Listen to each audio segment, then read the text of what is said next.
and whoever is here too. Welcome to the Manny Mike Mayhem.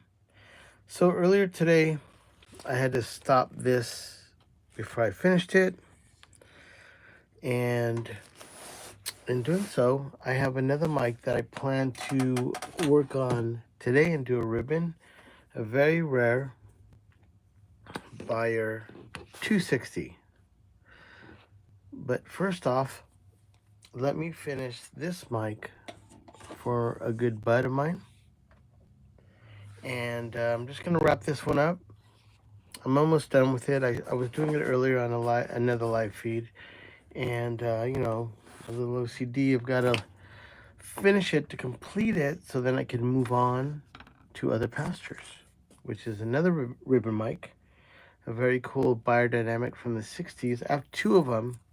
I decided to work on that one. I don't know why, but to get this one ready, we have to lay down our tape. I'm almost done with it. Just bear with me before I move on to the main course, which is a very rare 60s Beyer 260.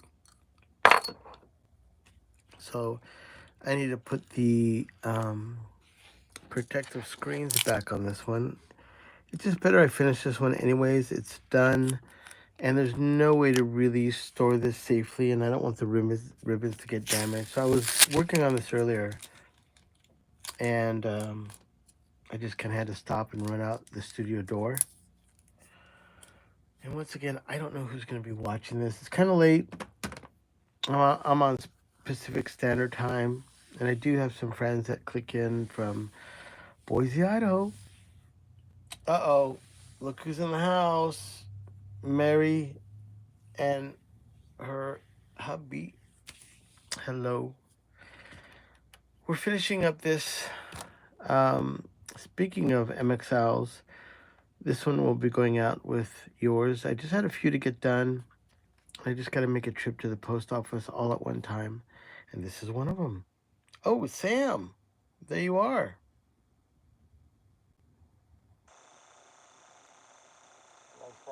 Nice.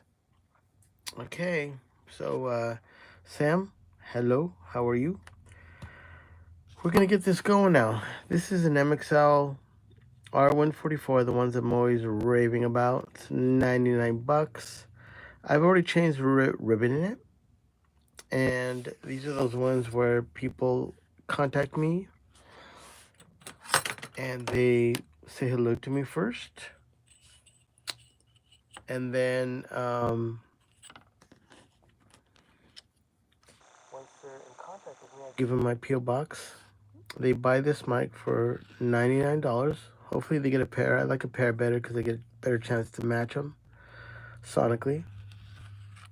And then they, because Sweetwater is free shipping, they then ship it to me. My mod is doing what you saw on an earlier video on this one.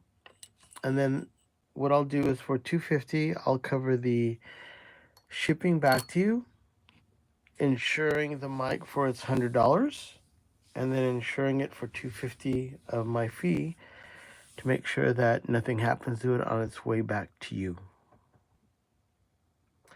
All right, this is my hubby. Mary is typing. Okay, you got a dynamic duo, you two.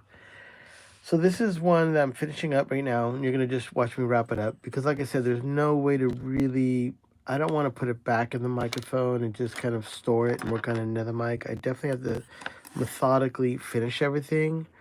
Regarding Paul, he had 2 of those Super Luxes, and I've finished both of them. I've also finished the Reslows, but I did those both without soldering them yet because I needed to get them both done. I just finished those yesterday, but those are safely stored away. And I've already done, he also had picked up 2 MXLs himself, Paul from the UK, and I've got those finished. So on Paul's list, I'm starting on the Beyers today, and once I move through those, the main course will be these massive old school ribbon mics he had bought back in the day that were cheap. And I hear that in England or wherever, now they're not cheap. So I'll be going through both of those as well.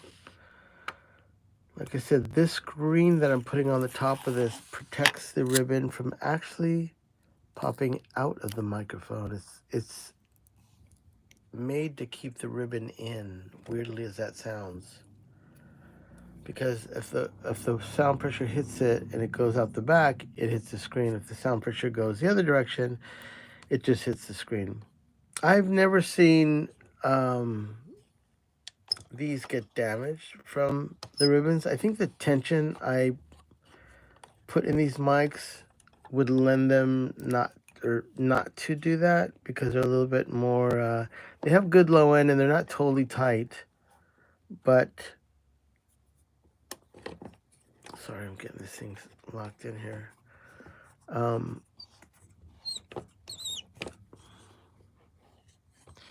So I don't think it would be like, not that it's like super loose in there, right? Those Beetle mics were so cool. And I still have to check them. I've got to, oh, this one I think got ruined. Oh, come on now, really? Did you get a little, I may have messed this one up.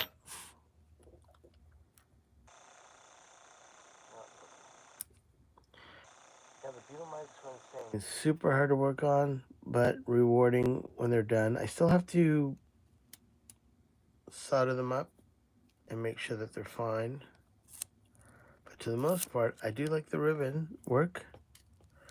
And I just need to listen to them. And like I said, every time I've done those, that's crooked. So again, I'm starting my day a little bit off point on.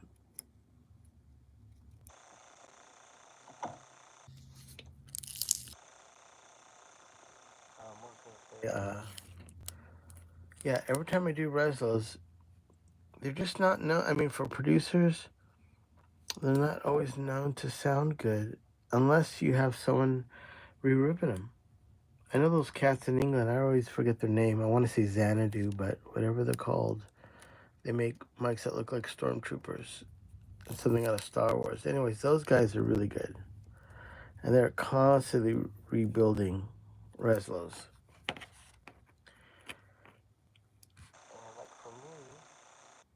And once again, I don't know how they corrugate them.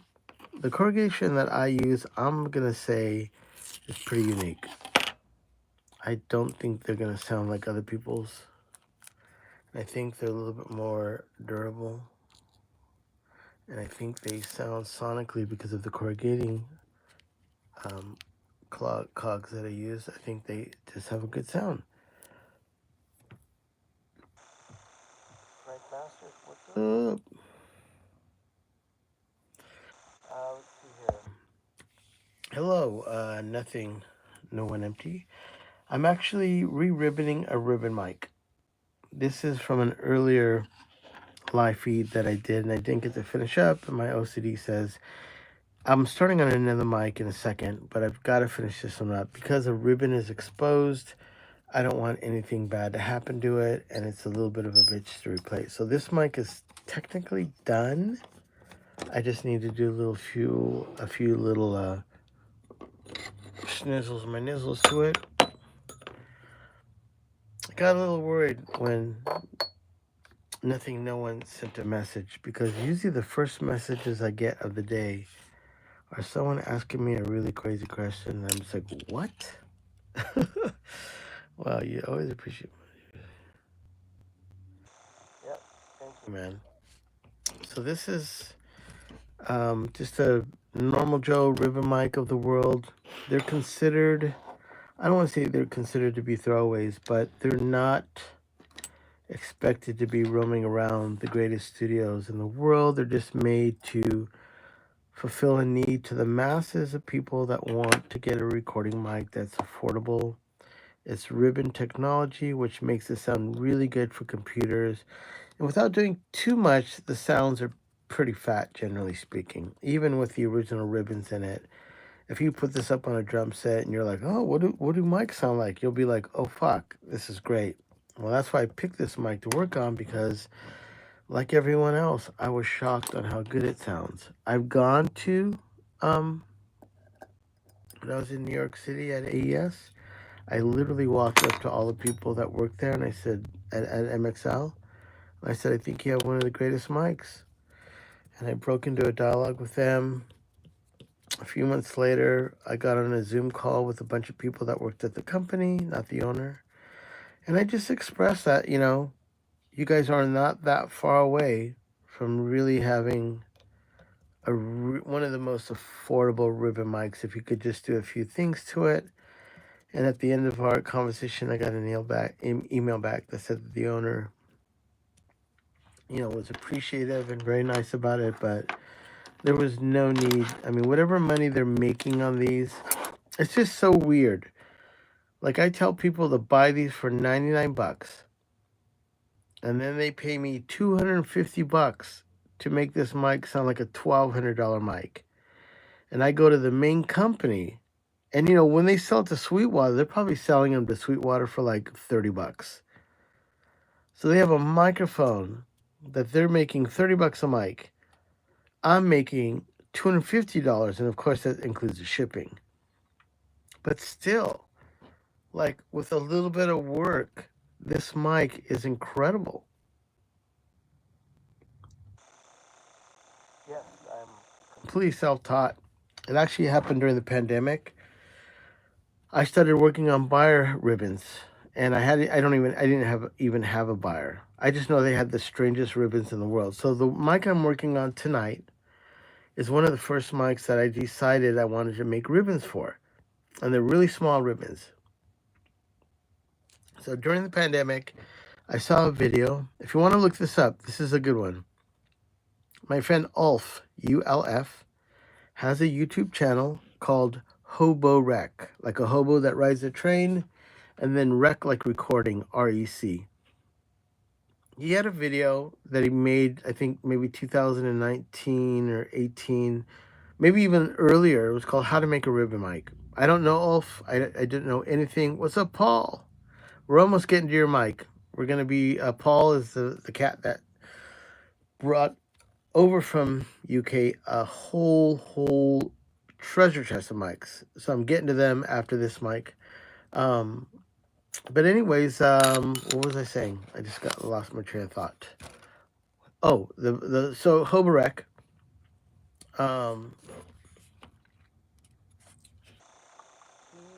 made a video called How to Make Ribbons. And even though it wasn't what I was looking for, because I was looking to make Beyer mics, till this day, I truly believe I'm the only guy that's ever filmed taking apart a BK5, a 160, 260, 500, Coles, multiple times doing Coles. And just for some reason, when I was trying to learn about that stuff, man, people were tight-lipped. I could not find anything. Guys that were the dudes around the country would not share information. So I just self-taught myself. And since I'm a producer, I was able to, have access to a lot of different types of ribbon mics. And because I focus strictly on Beyers, once someone showed me the inside of like a bigger mic like this, I was kind of like, holy fuck, because working on a Beyer is like working on a Rolex, man. Small parts. Same with the Reslos. And then when I got to these mics, and I didn't understand how they were made. So little by little, I would figure out things about ribbon mics. So it's been the most gratification, I guess you could say, as my first ribbon mics. And then not only that, I made, if you look at in my video, the first video I made, I believe, looked like a dog head. And it was my first ribbon. It was a double ribbon, like a Beyer 160. Sounded fucking godly.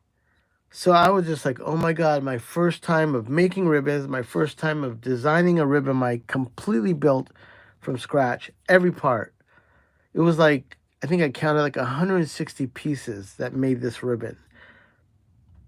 And I got a little full of myself. I was like, oh man, I'm gonna fucking make a mic. And so then I tested my ribbon that I just made on a Marshall cabinet, which is what I would be using, and it was just destroyed. The ribbons weren't destroyed, but the sound hitting the box it was made in. I went to Home Depot and bought pieces from that were people put lumber together. It was the craziest design, but I realized it just didn't work. And so that was my first time saying, okay, I know you're like, you really want to make your own mic, but I always use the analogy. It was like, if you never, like, why would you build a race car if you've never won an Indy race? Why, or Formula One, and think you're going to win Le Mans and you can't even enter it? How would you make a race car? And I always say, like, how could you, if you're going to make a go-kart, you got to win some go-kart championships. You're going to do a BMX bike, you're going to make a bike, you better win some. If you're going to make a motorcycle, you got to be, you know, I think like in every field, if you're going to do something, you have to be the best. So I went on a mission to become the best ribbon guy I could. And to this day, I will say I'm one of the few guys in the United States that can do Coles properly with 0.6 ribbon. I do all the Beyer microphones. The only thing I don't do is if you bring me like an RCA mic that's been smashed up and someone ripped out the transformer, I'm definitely not that guy. Those people that work on mics like that, they have a stockpile of new old stock parts, and they're the right people that put your mic back on the road. My deal is I love ribbons, and I can, like a ribbon whisperer or dog whisperer, I know how to talk to these mics. I can get them to sound amazing. Every time I do a ribbon, it's one and done, the best fucking mic I've ever heard, and that's just what I've always done. So this one is officially done. MXL R144. Oh, fuck, it's not done. I'm talking, and my fucking tag is crooked. Hold on now. Just when I'm telling you how badass I am, I'm talking while I put the sticker on. I did not look because the camera's in front. Hold on now. Let's get this right. Every sticker has to be done right. I know how to do it. I know what I'm doing when it comes to this. And whatever I did not do it right.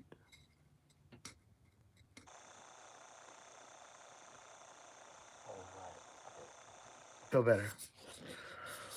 Whew. So, Paul, you have 2 of your Super Luxes are done. 2 of your Reslos are done. 2 of your MXL 144s are done.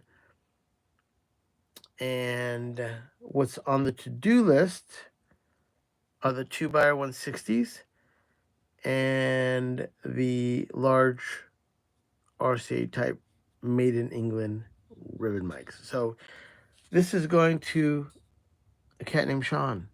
Sean, you kind of won the lotto on this one. This one almost had a 5.5 gap, which is interesting. So congratulations. Let me put this back in its little case. And then Sean is done. Sean and Mary, I believe you guys are going to be going out in the same shipment. But Paul, I still got a lot more to do. And from what he wrote me in an email, there may be even more. Dude, all right, Paul just sent me some money for, you know what, Topo Chico. Holy cow, thank you, Paul. I appreciate that. All right, let me get a drink of this. That's a celebration. Finish the mic.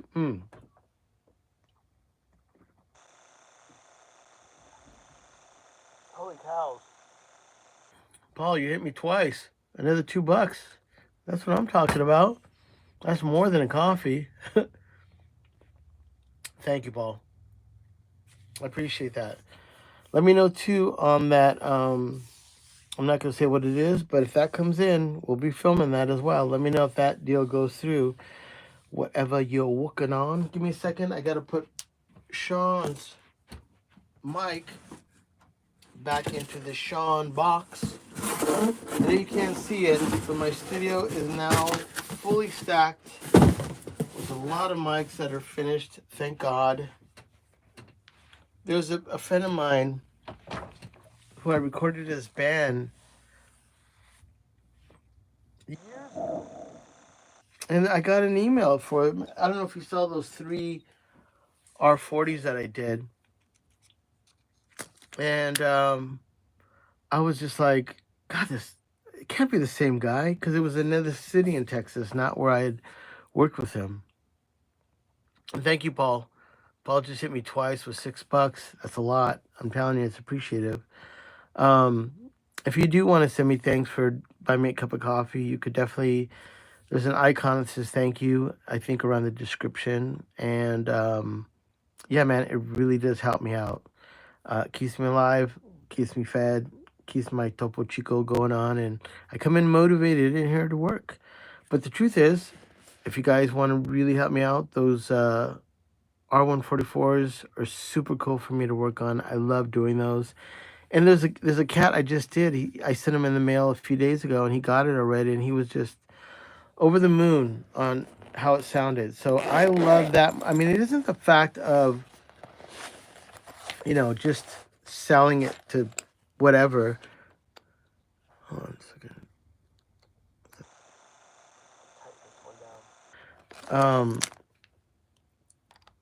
Is it loose? Yeah, it is. Give me a second here. So this right here is what I'm always talking about when I'm working on one MXLs.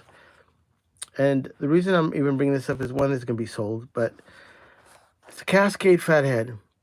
And whenever I'm doing MXLs and I tell people, they're $99 and my upgrade is $250. And so then the conversation is like, okay, well, that's a lot of money. That's $350. There is no ribbon mics that sound good and sound legit until you get between $500 and $700. And then you go from $700 to about $1,200 to $1,400, and then you get into about, $5,500. These fatheads were the only thing where if you had that argument of like, hey man, I pay $100 for the mic and I pay $250 for you, that's $350. I can buy a fathead, which is true. This is $350 to $400 for a fathead. But the fatheads have the same Chinese ribbon that's just like the $99 MXLs, except these cost $300-$400. They have better transformers. They're made amazing. The design is fucking incredible. Look at that. So cool. But at $350, if you said you're going to buy this, my MXLs are going to smoke this. There's no way this can sound better than my MXLs that I've upgraded. So when I get one of these, and I already upgrade this one, now you're talking $1,200, and you have a big bodied, opened up, a lot of air going around the ribbon, incredible sounding, one of the best lollipops you can get. So this one is $600, and if anybody's interested, you got my info. It's gonna ship insured for $600, and then if you happen to blow this, you can always send it back to me, and it's $30 for the ribbon, and then you pay for shipping. But these are then the next level up from the MXLs. So if you could find one of these, or if you have some fatheads, let me know. But this one is $600. Someone should get it. It's an incredible mic. This is, when I got into ribbon mics, these are the ones that really, I'm going to eventually make a lollipop myself, because this is a wicked design. And these are like open and big like coals. And the same with the R144. The transducer has so much air around it. There is something to be said about that. So this is hopefully going to sell soon. I really want someone well deserving to get it. I like that it goes to usually producers or people that I know, and then they get back to me really quick on how it's like, it's fucking great. And that's what I love more than anything. Not the fact of just selling it. I love it when it goes somewhere to a studio and they're using it on piano or something, and they're like, man, this is the best. And they've got other great expensive mics, but the mic I've hooked them up with. My buddy just told me today he has some R84s, which are AEAs, that he doesn't even take them out anymore. He just uses the MXLs. And this guy they're all analog tape. They got U67s, U87s, a wicked board. I think it's a Trident. And yeah, no complaints. So now we're on to, whew, what am I doing here? What are you doing here? All right, we got 10 people watching. The reason was we were going to do this mic. This is a Beyer 260. We're going to take off this little Tuchel cable because there's no need for it right now. But like I said, when you get them, they have to come with that because they usually come with another cable. And Paul, coming from England, is properly covered. So he has the perfect connector that lets you plug this in. So I'm going to put this to the side so I don't lose it because we know what it goes to. So Paul, we technically have to do your 2 Beyers, and then we got the 2 big boys. So I've done for my friend Paul, these mics arrived a few days ago, maybe Monday? Yeah, Monday. And I've already done 6 mics for Paul in this box. So, and this will be 7, and then 8, and then 9 and 10. Is that right? That can't be right. So 2, 6, 8, 8. There are 8 mics. But if he gets that other mic, there may be 9. Oh, and then we got the 2 MXLs. I don't know. I lost track. My brain isn't thinking right now, but I have to get this. I want to get this done in a timely fashion. And if you are watching this, I'm taking apart ribbon mics, which are, at one time, don't ask me why, dude, man. Everybody, like, builds guitars. They show you how to make pickups. The guys that know how to work on ribbons, they just do not post one fucking thing that can help you out with ribbons. When I started doing Beyer 160s and shit, you could barely find a picture of the ribbon broken. A guy would be like, okay, I'm going to take apart a 160. He would take it apart, show you the ribbon broken, and then he wouldn't have any more knowledge. So I just literally had to make my Beyer ribbons and then find a Beyer in the local paper that was blown and then install my ribbons. And shocking, the first time I did it, I was like, this sounds fucking great. So then when I started to get Beyers that were kind of blown or people wanted them changed out, I always had a reference before and after. And I can tell you that when I put a ribbon in these, it sounds fucking incredible. And it's yay or nay, which means if I change the ribbon in this and I check it, it either sounds glorious or it sounds like an AM radio. And that's when you know you got it wrong. And there's a few factors that can make that happen. When I do 160s and you have 2 ribbons laying on top of each other, if I do the bottom one wrong and put the one over on top of it and there's something wrong there, it just doesn't work. So you have to get it right the first time. Usually I get it right every time. But that is the telltale of when you listen to these, they either sound really bad or they sound really good. Hold on. Don't put Chico chime. Hold on.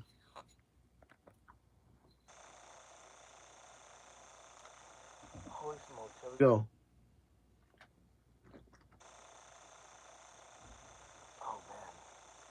I just ran out of my Topo Chico. Hold on, let me get a new one.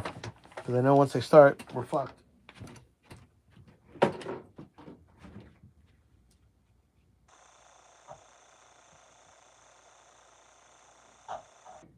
Hold on now. Okay, we're ready to go. I got my Pellegrino.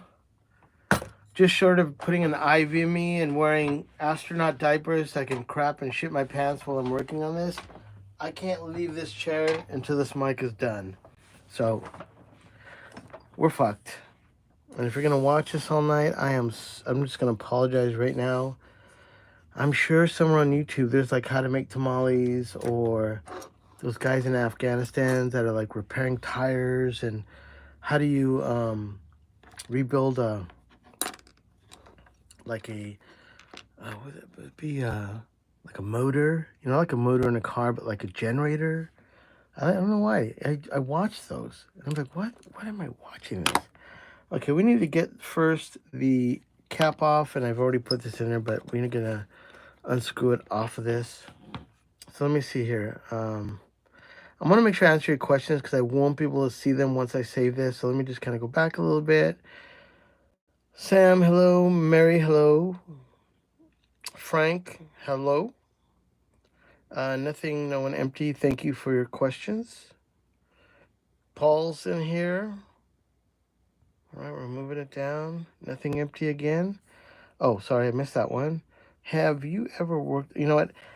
He asked me if I ever worked on Neumanns. I don't work on any tube mics or dynamics.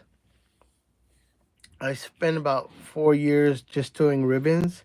Sometime I may dive into that, but for right now, I'm just trying to focus on this. I don't want to spread myself. I have ideas about that stuff, and because I'm a producer and I have a Loma right now, and I've used other tube mics, and I even a Myberg, which is fucking godly. I've not done that because I know that the people that are really good at that, especially bees knees in Australia, it's a lot of money, man, to start making. If I'm gonna do it, I'm gonna make my own capsules and everything. And right now, that is just not practical to think about that. So I have not gotten into tube mics or even upgrading them. Let's see. What else we got here? Make sure I answered everybody's question. Paul, thank you so much. Thank you so much for sending me that money. That's gonna help me out. I get paid that money on August the 20th. So whatever you send me today, August the 20th, I'll be like, I love you guys. Thank you so much. It's not a lot. You know, the people that make a lot of money on YouTube, those are the ones that are doing like clickbait shit. You know, I'm not talking politics. I'm not doing anything that's like super cool. I mean, this is cool. I love it. But this isn't like, you know, I don't know, like, do you think Taylor Swift's a man or something stupid? You know, like, oh, okay, you know, then you rack up 100,000 views because something, I don't even know what. I'm just making that up. I'm just saying, I just don't do that shit. I don't have the time to do that. I don't have the time to entertain an idea of just pulling people's leg to get a view. The only thing I've ever done that was interesting that I got to follow up on, as I said, I think it was, how much do you make in your first month of getting monetized? And at the time when I was starting to get monetized, the content that I was making, I was able to generate, I think, close to about $500 a month. And that's if you're fucking cranking them out. And I was doing some Produce Like a Pro stuff, and but even watching Warren and them going through the day and day, like they would get a video done like on Friday, and then to have it come out on Monday morning, the editors are working all night through the night, Friday night, and even Sunday morning, and then they upload it, then it premieres. It's a massive amount of work. And it's almost like if you're going to do that and really try to hit your mark and you want to try to make some kind of money doing that, you better have like 2 months of fucking content built up so you can start releasing it in a timely manner. And that's the only way you can really, and that's if what you do resonates. Those guys that are pro audio dudes, that they make so much money, they get to buy some things that are really nice. But if God said, do you want to be that guy or do you want to be you, Manny, getting your little money for Topo Chicos and doing this ribbon stuff, I'd pick this any day. Because those guys that are selling that shit, man, they just got to do a song and a dance, and they're doing that. This fucking sucks. Like, Les Paul suck. Oh, really? And then you have to argue with them. No, and that's their whole fucking gag. They get people to comment.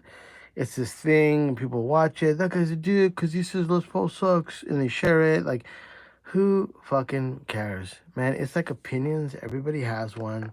My guitars are fucking terrible. I can't. If some guy tells me you're not a real guitar player unless you play Gibsons, I grew up on Gibsons my whole life, but now I don't play Gibsons. There's just no right or wrong way. It's just, I can't do that whole thing with YouTube. I'll definitely share, and I'm always honest about how much money I make and what I do, because to me it's interesting. because I don't want to say I'm nobody, I am somebody. I'm a father, I'm a grandpa. I make cool fucking records. I have a cool band. I'm a good producer. I'm a fucking lifer. I've been doing recordings since realistically early 90s. I worked with Eddie Kramer, who did all the Kiss records, Garth Richardson, who did Rage. I now have friends that are some of the raddest producers in the world, and Steve Albini show. I mean, I have a lot of reasons why I love what I do. I just happened, after I did Produce Like a Pro, and that was during the pandemic, I remember being curious, and I asked the guy that was doing all the editing, I said, hey man, what is that lavalier? And every time they did the show, I think it's Audent, called it Evo. And I was like, what the fuck is that little black box, man? It sounds so good. Oh, it's an Evo. So then I got an Evo from the company. I got a laptop, got the software. We went from, I think my lavaliers now are Sennheisers. But, we started work, and then I learned how to edit on, what is that? Oh, fuck. Anyways, like oh my God, what is the name of it? Anyways, it's like the top editing software. I bought it. I still pay for it every month. It's like 40 to 60 bucks for it. And I edit my own videos. If I had nothing to do and I wasn't making ribbon mics, I didn't have a recording studio, I could be fucking driving around, filming, making content, and then putting it out there. But dude, I have no fucking, or girl, I have no time to spend my life editing to do a song and dance for people. This is cool. I just put up my laptop, my iPhone. I'm saying, hey, and I say a lot of F-bombs, and I get to work on this, and you guys buy me some coffees. Fuck, dude, I love that. So I keep it simple because I do have some videos coming out where I'm going to have to get into the software again and start releasing stuff that's like that. But I'm only doing that because of the forum of me having to shoot videos at studios to continue on doing Mike Locker tours, like the one you saw with Dave Ketching. When I went to Elliott Smith's studio, that was awesome. So all that stuff is cool.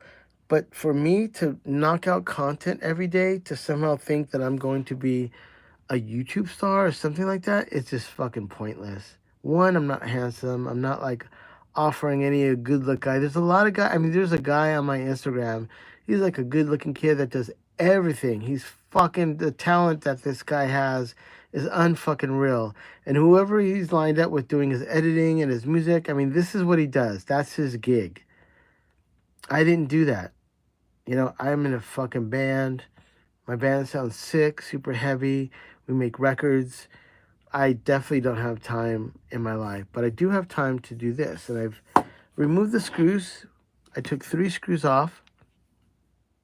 And I'm going to see if I can get this going here. I do have to work. I have the camera a little bit different this time. It was really bothering me when it was up top. I can't see down onto the mic, so forgive me if it's a little weird today or you can't really see my full circle, but we're going to remove this. So there's 3 screws. This looks exactly like the other one I did. All right. Everything looks right in this one. I don't think this one has ever been opened. Looks pretty factory. Looks really clean. This is a really clean example. Even though the outside is like weathered, it's really, really good. So let me turn this around so I can work on it.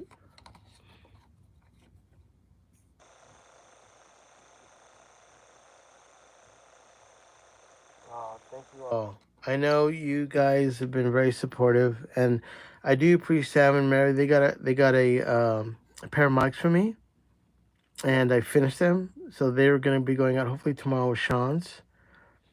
And I do have Paul's done as well, his R144s, but his are all going to go out in the same one. Let's see, name brand Q-tips, man, right? Oh man, the Q-tips, These are just generic ones, but this is wrong. I actually do have the nice ones, but my wife has a bunch of them, and I throw them in a Ziploc and I bring them here. And then I have all these kind of fucked up ones around me. These are no good for doing ribbons, but a lot of times I'll have like glue, or I just want to clean up some gunk off a mic. So let's see if I can do this a little bit better. That'll be fine. Let's see if I can get this kind of going at an angle. So that's the ribbon inside. And I just went back to where it was. Hold on. Holy cows, I'm really gonna. These are, like of all mics, are very challenging to do. And let me see if I got the questions right. Editing is pain. Yeah, I'm not even lying. I worked with Produce Like a Pro for 2 years. And it was fucking amazing. And I will say this. I would not be here doing this if it wasn't for Warren. I mean, and his work ethic was insane.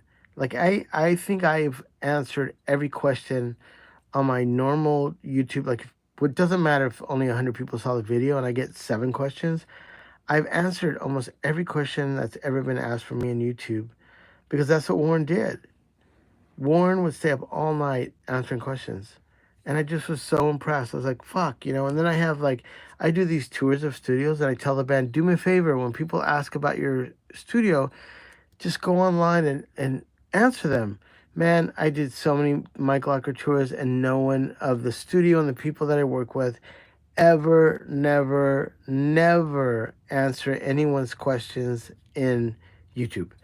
So that's their loss. But for me, I everybody sends questions and I'm like, oh, that's cool. Or a lot of times people will say something and I'll be like, oh, that's a fucking great idea. Or they'll tell me what they're using for recording and I'll be like, I like that. And then I make a note, So we're going to remove this tape. Is just like, it's not even good anymore. Actually, it's no good anymore. It's kind of like medical cloth. But I've done so many new buyers, they just use normal Joe masking tape now. So I've just started using that. So you got to remove, and well, maybe I am wrong. Huh.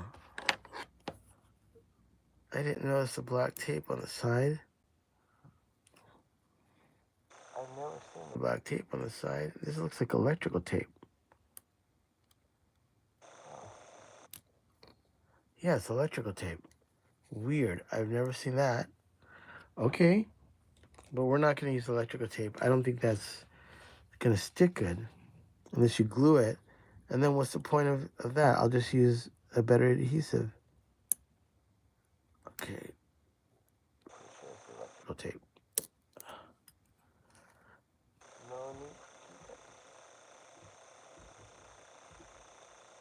Yeah, so when I did that stuff with Warren, I had no idea about editing. I do so much social media stuff now and making videos and doing editing. I would never have ever done that unless I would have saw Warren doing it.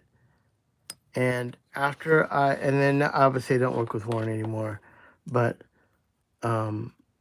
it's still with me. You watching me do this, how people, there's certain etiquette things that you do when you're online, even though I cuss a lot. And I know he doesn't care about that, but I'm just saying, like, I'm not doing this to be like, try to impress someone with character. When you watch Rick Beato and he's doing his shit, he's been doing it the same way as long as you've ever saw him. I used to actually like it more when he would break down like sounds and recordings, and now he just does a lot of interviews, which is cool in itself. And he's definitely become somewhat of a star now. But when you first watched him and he was just doing what he loved, that's the most organic way you could ever do something on YouTube that feels good. He did it organically. Warren for a long time was just the ruler of that.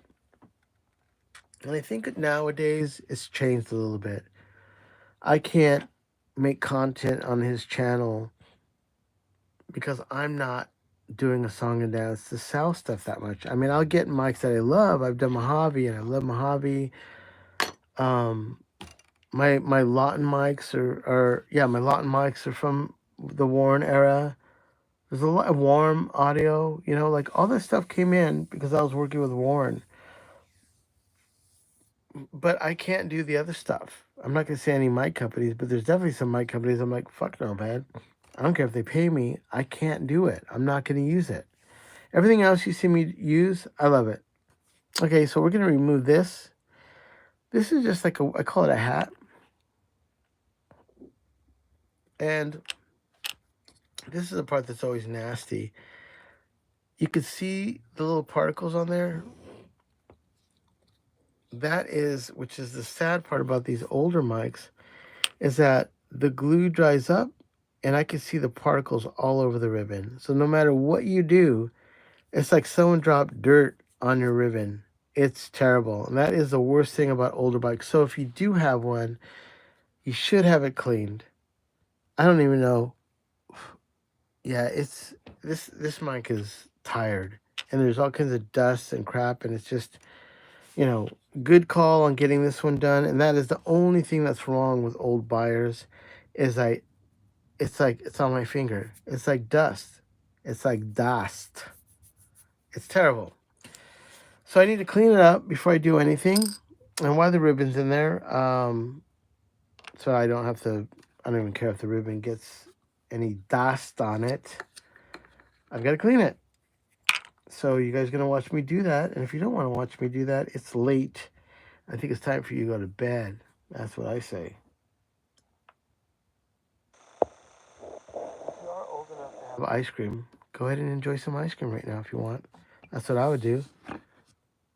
My mom's telling me we're not going to have ice cream. Guess what? Now that I'm almost 60, I'll have ice cream when I want to have ice cream. What do you think about that, Mom? Wow.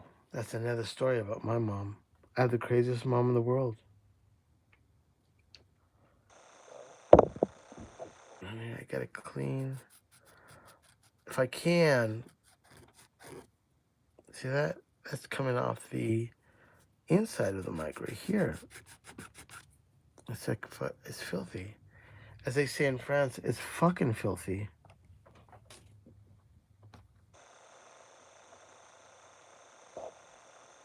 Alright. Where's my assistant? Get in here and clean this microphone before I touch it. I cannot get my hands dirty. So what I want to do really is I'm going to put some glue again. But I got at least, you know, this is just nasty. Hold on. I'm going to have to dig into this a little bit.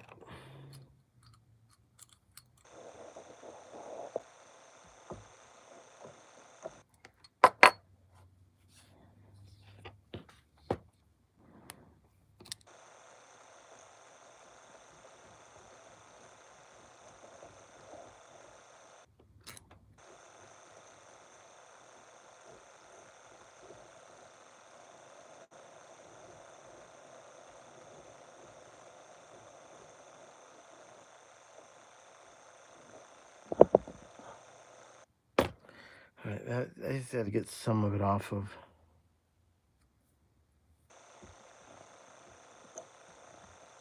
Back to the Q-tips again. Sorry, I'm not even gonna lie.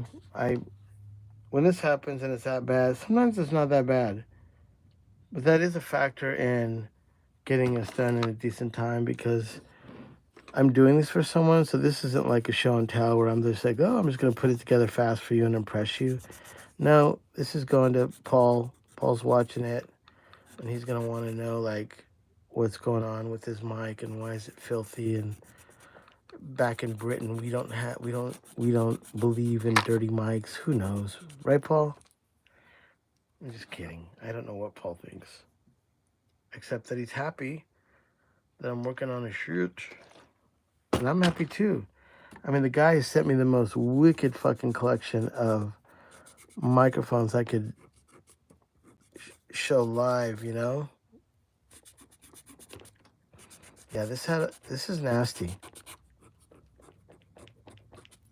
As a matter of fact, since it was still kind of dusty, I gotta get this shit off.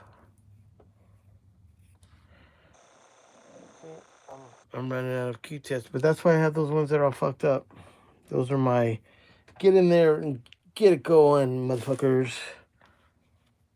Why does everything have a name and why am I cussing at everything? I have no idea. Except when I was 55, I think I lost my filter where I just don't give a fuck.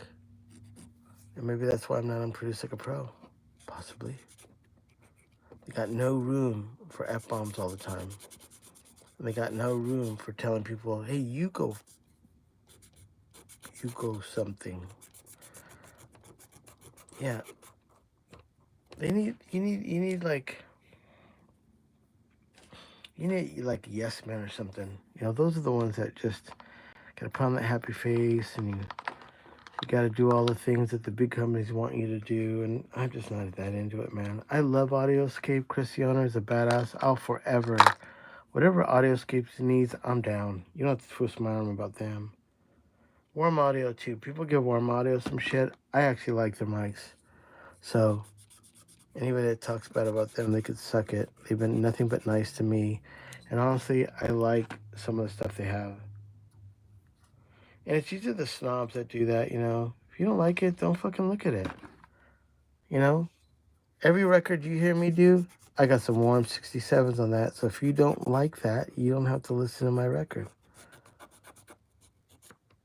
Sorry, we're just going for this. I've got to get this stuff off.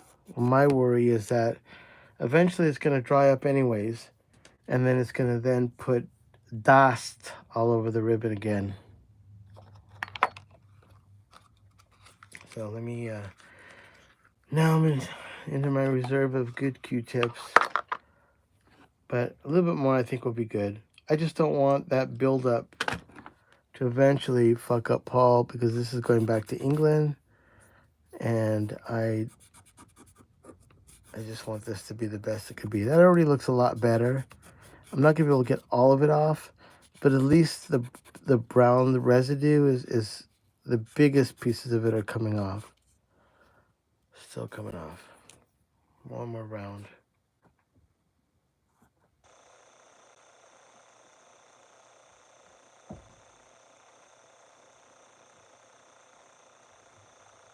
I'm just using normal nail polish remover, which is acetone, basically.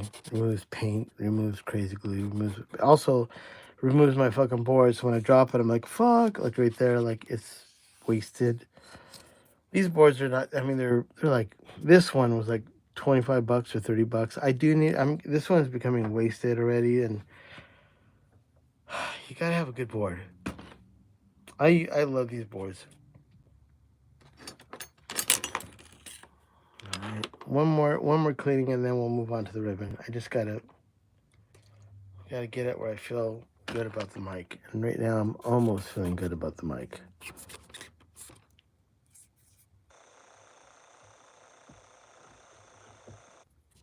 I don't want any dust in there, or at least near the center. All right. So it's a little bit better, a little bit cleaner. It feels good. I mean, that's just really, I don't think the alcohol is gonna really do anything for that.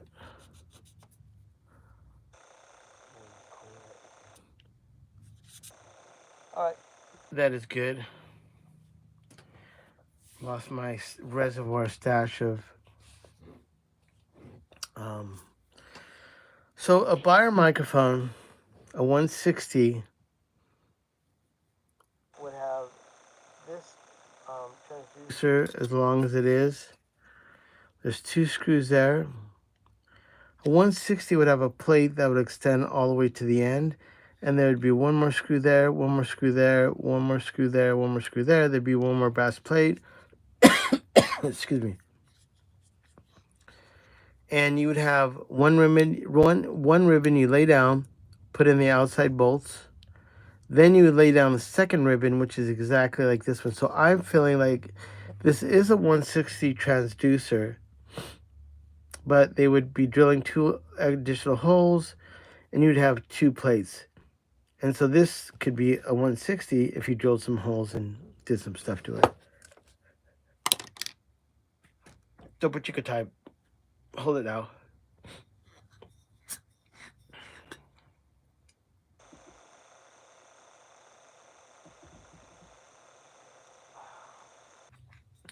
Tiny Beast has joined us. Hello. This is a slow burn. It's just replacing a ribbon and a ribbon mic. I don't know if you're not into pro audio, if this will be exciting, but my job is not necessarily to entertain you, but to show you the insights of working on a ribbon mic. And this happens to belong to Paul. Paul's in England, and Paul's actually here online watching me take apart his baby. And because Paul's there, it's kind of like having him work over your shoulder where he's like, don't fuck it up, Manny. And then I'm like, yes, boss, I will do my best. So let me get all this residue, make sure there's nothing on the table that would be bad. Paul, you take care of yourself. You're not missing too much.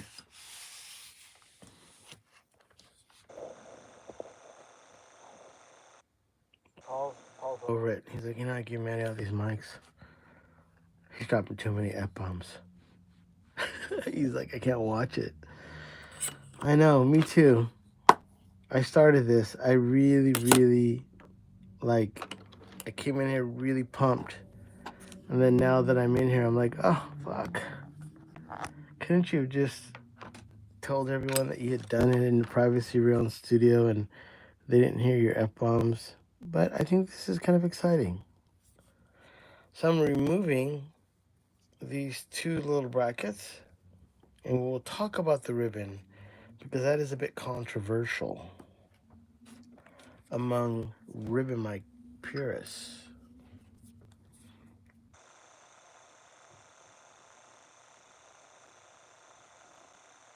These screws are a little bit different than I've seen before.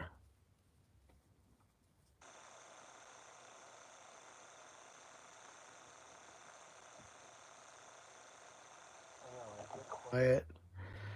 Shit's fucking ready to go down. Okay, let me.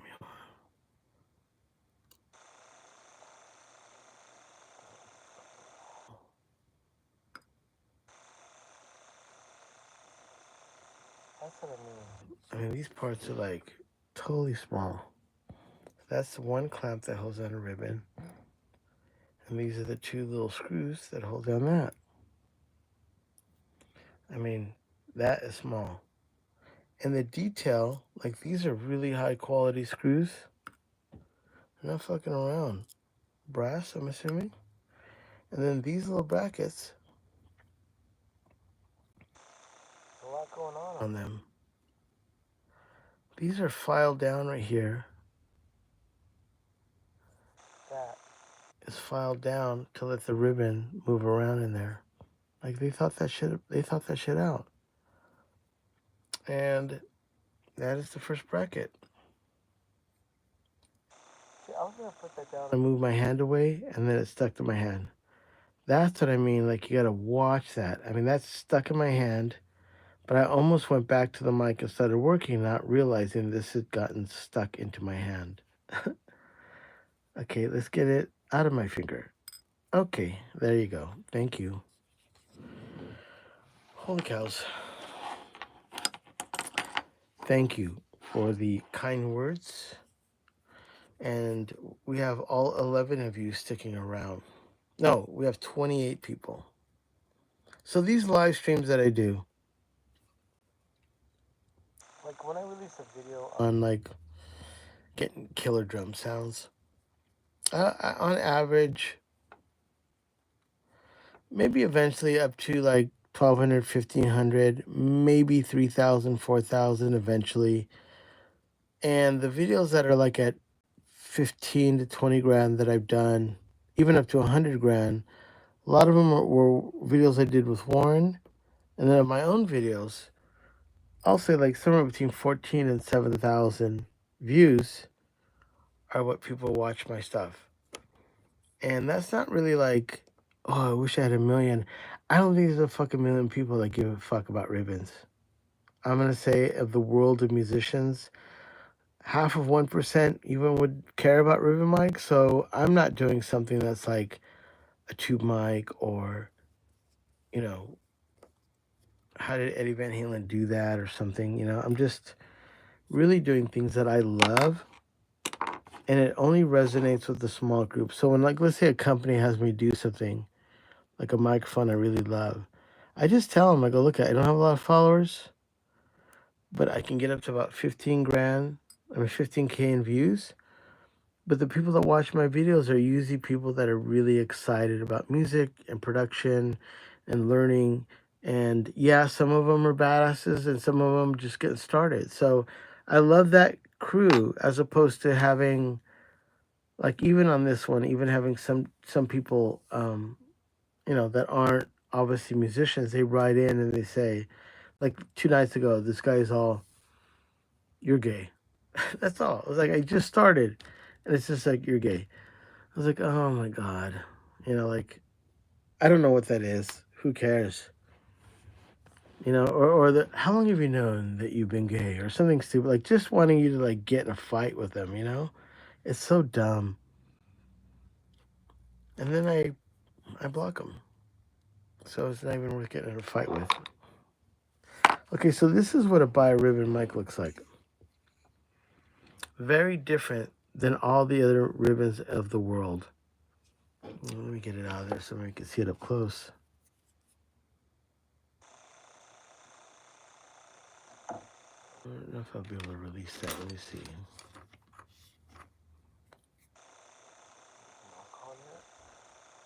Beyer ribbons are the only ribbons of the world.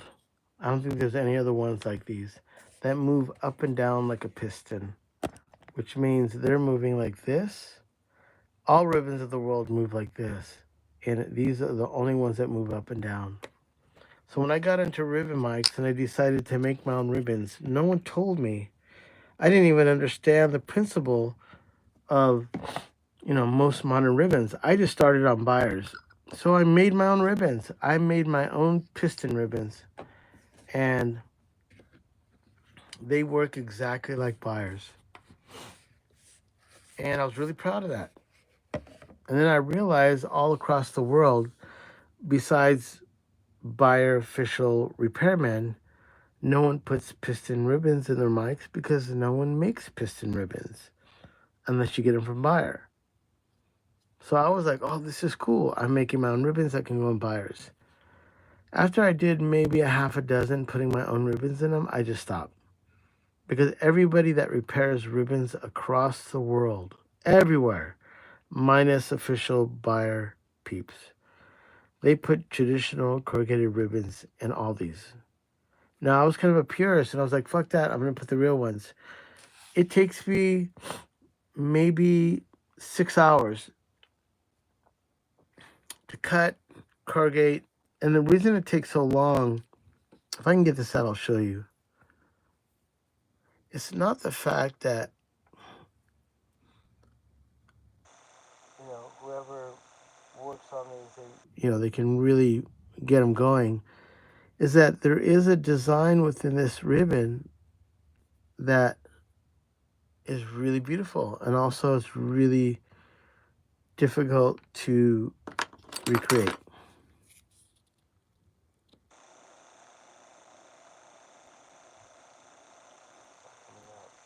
Bitch.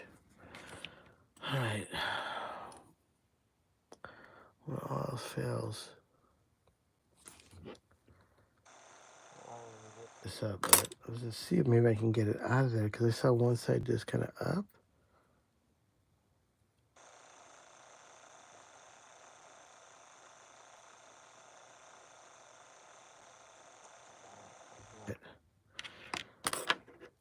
You can't really save this ribbon, but I thought maybe I can get out mostly intact.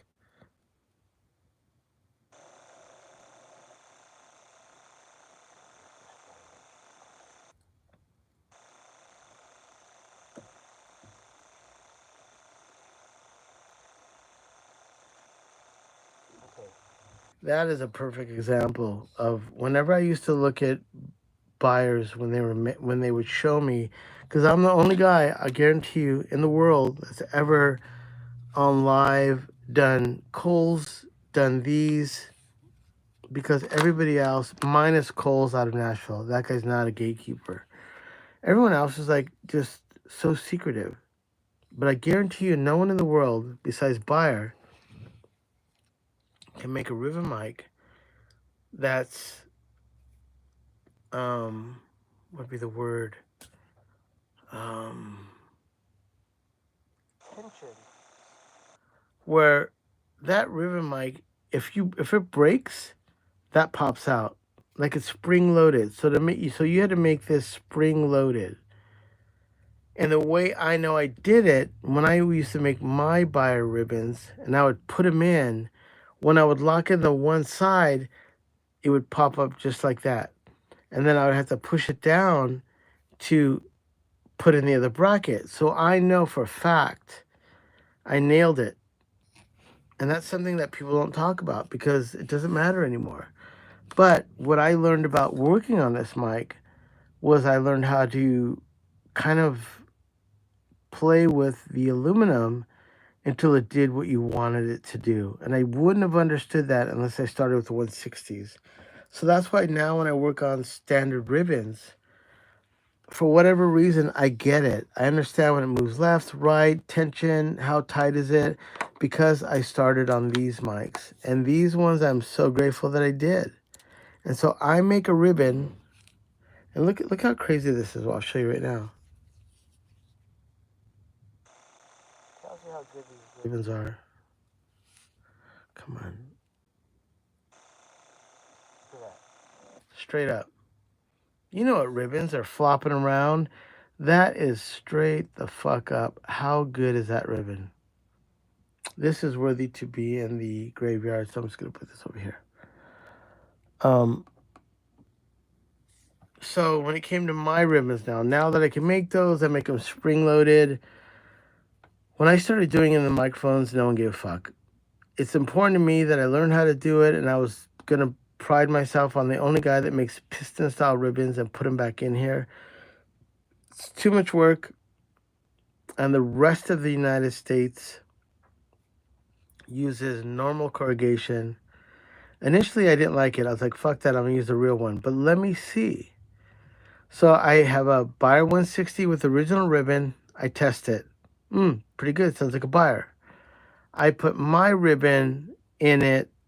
It sounds as good, a little bit better than the original. So I'm like, oh, hey, that's cool. Then I put a standard ribbon inside this, and the low end comes alive. And that's the only benefit, I think, is that you get the Beyer sound, and now you got a little bit more low end by using a traditional ribbon corrugation.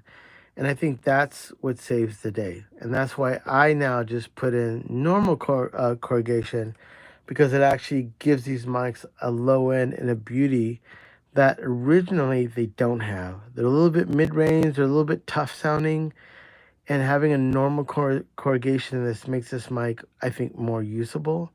And when I did, speaking of that, I did Mr. Rubin, who is now the drummer for the Foo Fighters.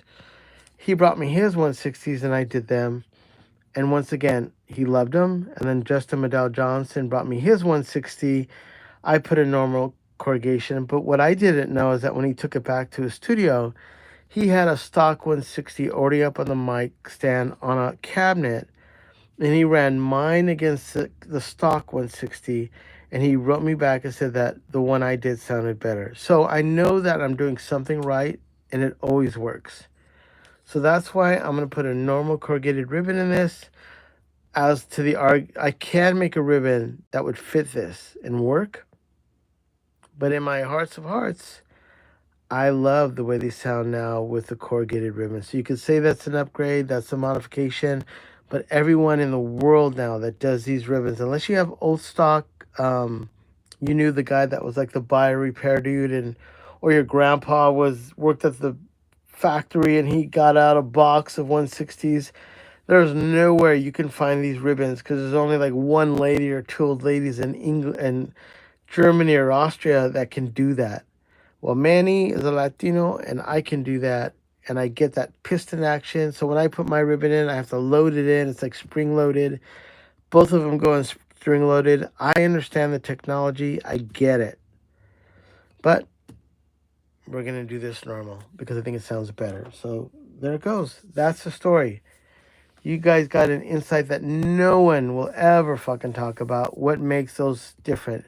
No one has ever talked about how they're spring loaded. I'm the only one that knows that because I made it. And then by accident, I figured out how to spring load them. And I was like, holy fuck, I did it. But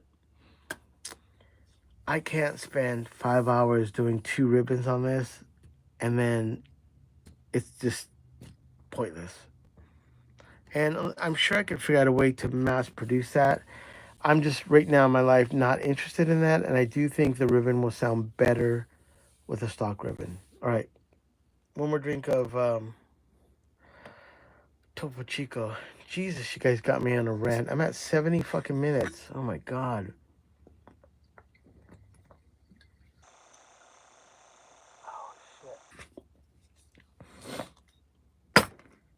So this is a rare 60s BeyerDynamic. That's the magnet. These two little brass things that you see here, they look like tubes. One is positive and one is negative. One's ground and one's positive. Those run down, and there's a sound chamber in here, and then the transformer. Very unique design. When I first saw these, I was like, oh my fucking God, these are so sick. But then when I opened up a BK5, which is an old RCA mic, I'm kind of thinking, I don't know who came first. I'm thinking that Beyer maybe have, you know, got a little BK5 happy and pretty much copied it, almost down to the head basket too. But once again, I don't know who came first. I'm thinking BK5s were in the 50s and the 60s. This is definitely 60s or 70s. I think Beyer got a BK5, and they just kind of did a little schnizzle manizzle, put it in a chamber like this. BK5s are definitely different beyond the magnet and this, but these do look similar to BK5s. And it wasn't until I started doing BK5s that I was like, holy shit, I think Beyer's, on their tip, or was. All right. Oh, you know what? Bitch. It looks filthy on the side here. I just noticed. Hold on.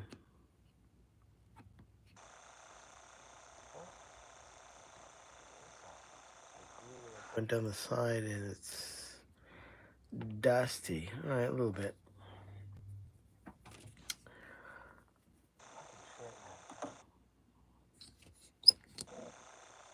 So what I need to do now is I need to figure out the gap. I can't remember. It's 173.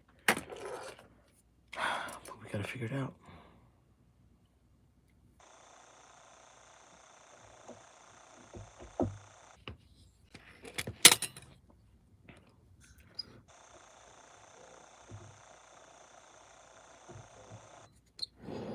Get the gap going on.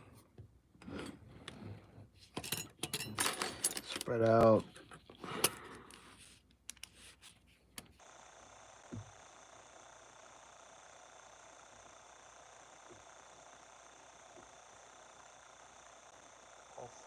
What did I say? 173? 175?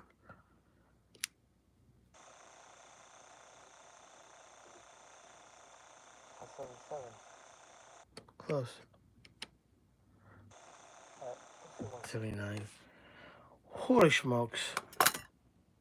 There's on the gap. So now I'm going to cut a ribbon for this. Give me a second. Do a little mathematics here. 179.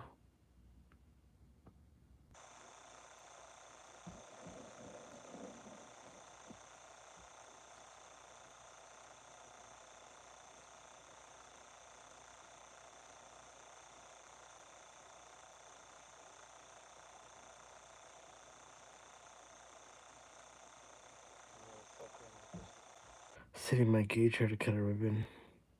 I'm taking off about 0.15 of each side. So if it's 179, do the math.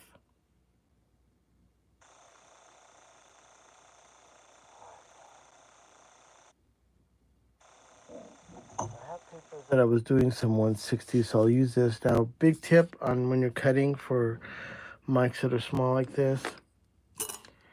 This is a 5-inch cut. When I do the larger ribbons like the MXLs, I'm just cutting 5 inches down, and I'm going to use that whether I use it all or not. When you start doing these mics, you got to use a smaller piece, because if I cut a long piece that long, it'll just curl up like a pig's tail, and you can never unwind it to put it in the mic. So this is 5 inches, so it's 2.5 inches. I'm cutting a 2.5 strip. That is 1 inch. So I'm cutting 2.5 inches of ribbon length to fit in this, because I may have to move it forward or back, and that little extra wiggle room. You can't really ever cut a ribbon to exactly what you're going to do there, because it's just not going to fit. Or at least from my experience. Maybe some people are able to do that. I need a little bit of room to move the ribbon around, and that little bit of wiggle room usually is welcome. So even though we're talking about real estate and saving money by not wasting ribbon, I don't know how to not have some use with that extra ribbon, because it makes me more comfortable. I can move it around forward to back. If I damage it here, I could pull it that way. I just end up liking that safety blanket. Time to cut. The gap is 179, 1.79 millimeters. And we need to cut a ribbon that's going to be in there, but we can't cut the ribbon its actual length of 1 inch, so I'm cutting it more, because I need that little bit of playroom to get it onto the microphone and then be able to wiggle it around.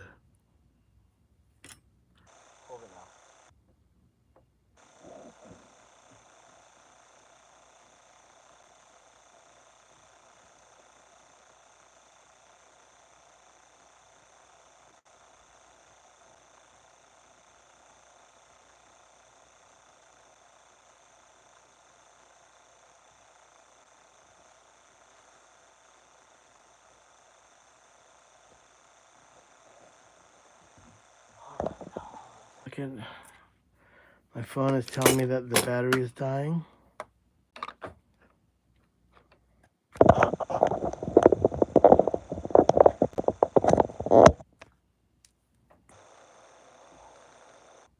Apex Design. Sorry, I just saw a question there from Exploragon. Let me see if people say any question. Exploragon. He's breaking out the Kreml. I know.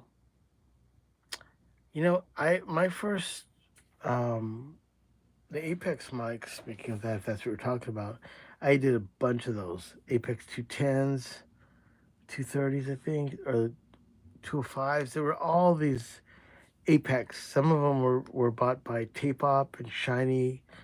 I think it was called Shiny Microphones. I forget the name of them. But yeah, Apex. I know what those are. I did a lot of those. And I actually liked them. They're the biggest ribbons you could get. They're like R84s before R84s. Okay. Winging it.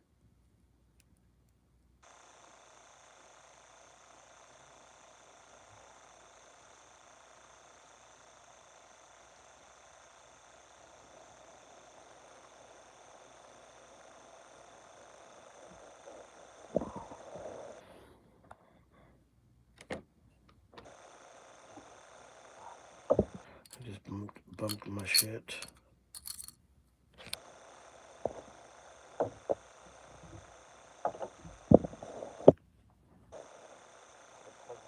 Again, so I got that wire annoying me.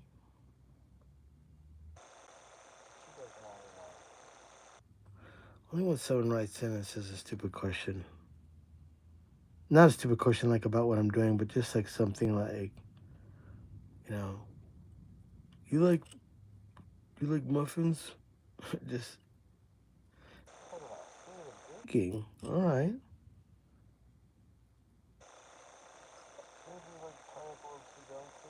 Yeah. You want to talk about that? I like that.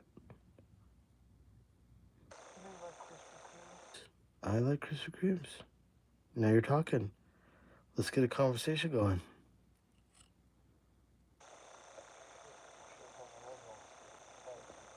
Okay. No, I don't like that. Hold on. Fuck.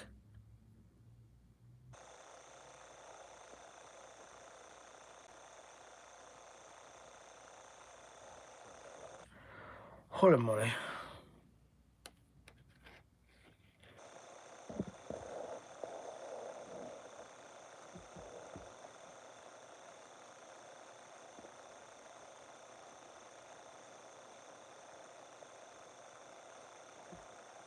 I see this will work. And I'm going to commit to this shit now.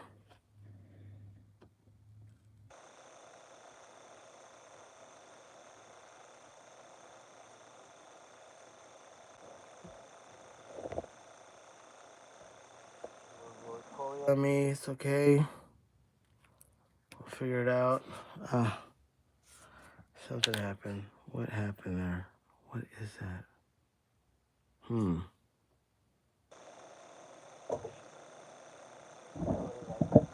It looked like in the middle. It's broken. It's broken now. What was wrong with that? Middle.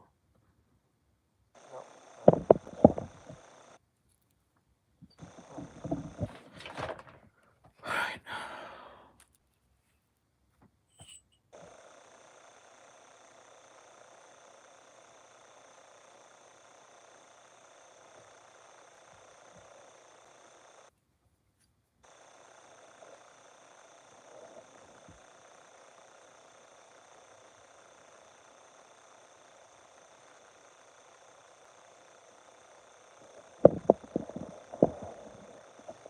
Any better?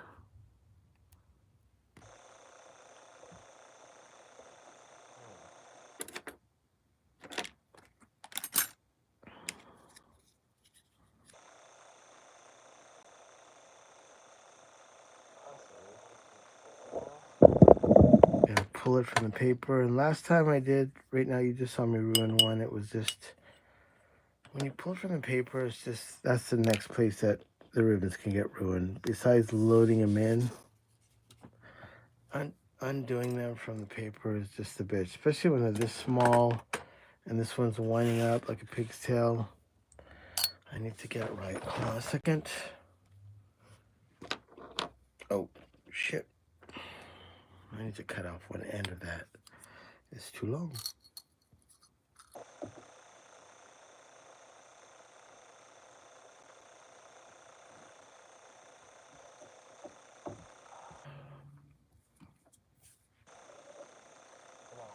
This is probably the least entertaining thing is doing this, but you know, what am I gonna do? This is what I'm doing. I'm doing a Beyer 260, and it is a bit of a son of a bitch because the paper is not separating from the, you know what? Hold on, please come undone. God.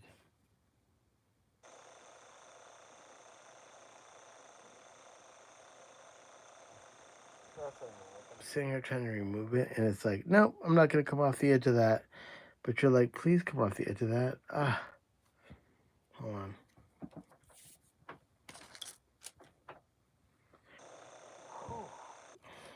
Do any of you have a gate on the log cutting out the low on dB? Do any of you have a gate on the log cutting out at low dB? What is that? It's the log. The lavalier? I like lavaliers.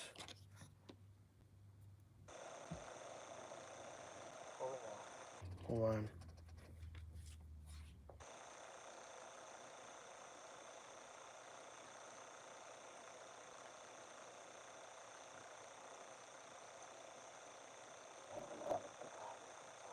Hold on a second. Talk amongst yourself. I'm tripping balls here trying to get this pig's tail to not be a pig's tail.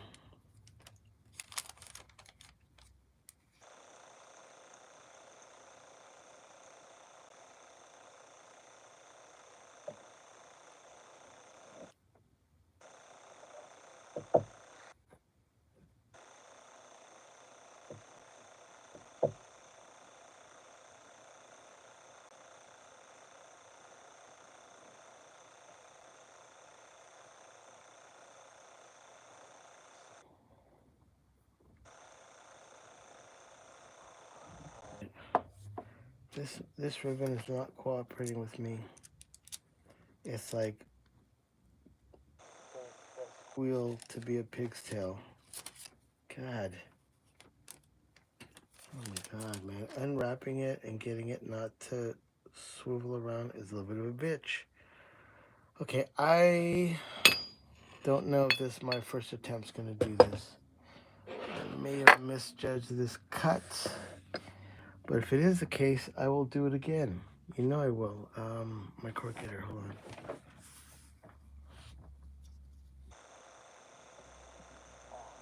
It's twisted as I'm waiting to install this.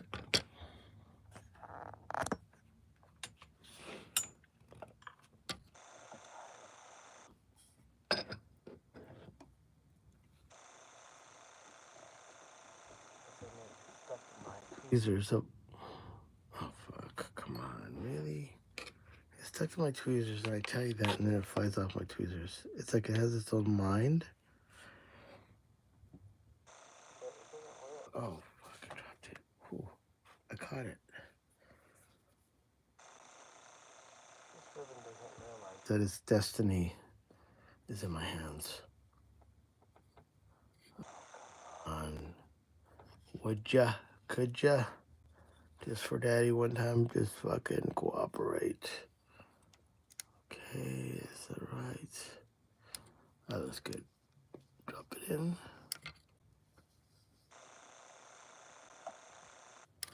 Okay.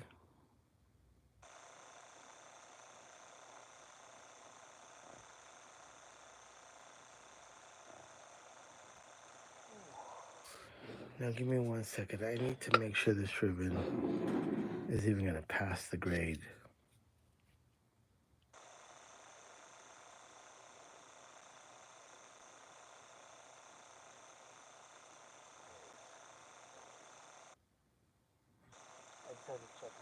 That the ribbon wasn't damaged. He's been flopping around, not cooperating with Sergeant Manny.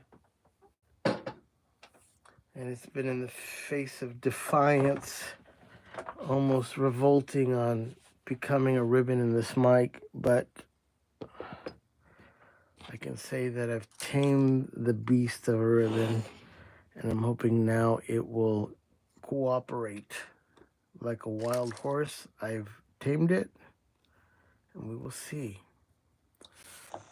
Oh my God. Let me get one more drink.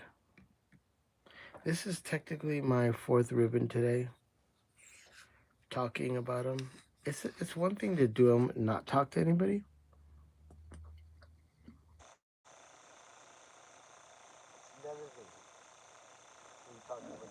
You don't even know what you're talking about, and then trying to do something that's totally, like, you gotta pay attention to this stuff. Okay, let's see if we can get this one and done. Wish me luck. That Q-tip looks okay. So we're gonna now do one set here.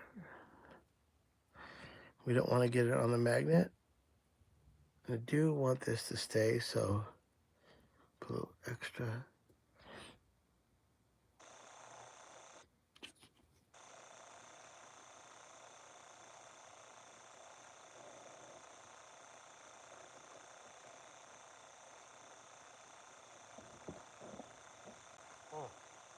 So I'm talking shit, it fucking falls.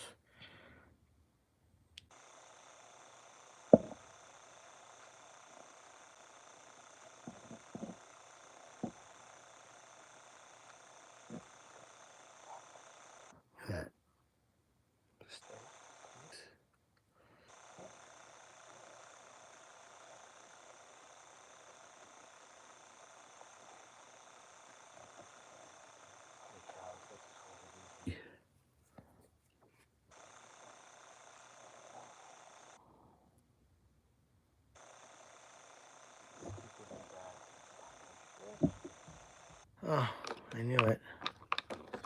It looked like it was okay. But if I use it more than once, especially putting on a ribbon, for whatever reason, that little bit of abuse makes it grab the ribbon and become hard to make it stick. Okay.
Let's try this again.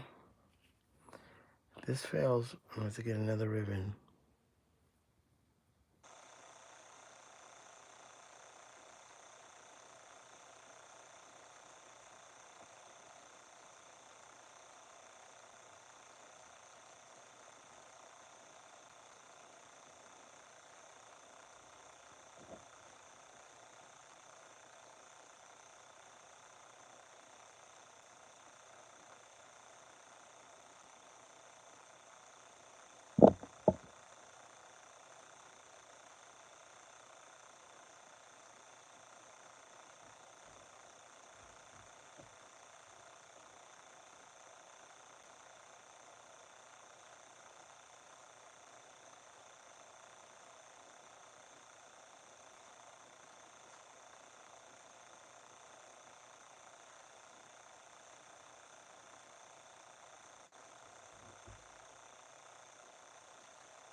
Oh, it's going down the ribbon. Son of a bitch. Oh my god.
I know I'm fucking tripping balls now.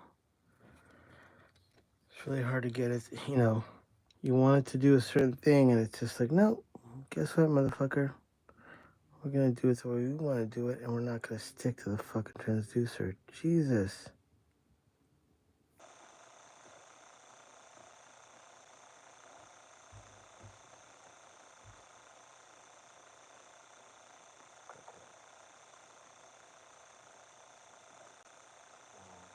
It's about to go.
I'm working here, trying to get this right.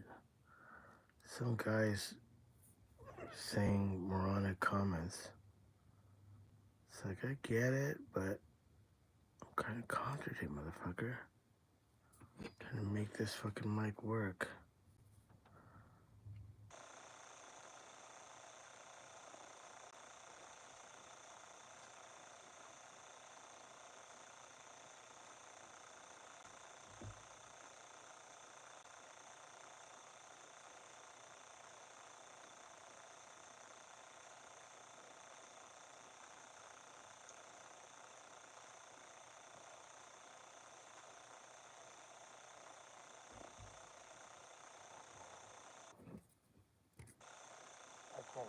Until I get this one moved over.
With me right now.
Oh man, this one's really giving it to me.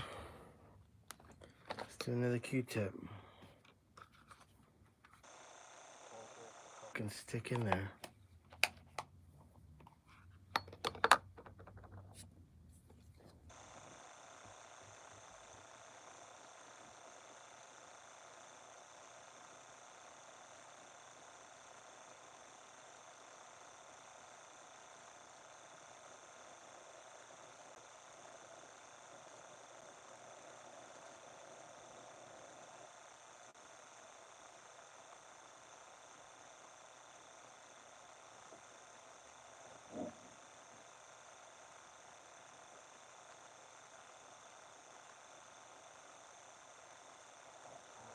That. Come on. Don't fuck up on me now.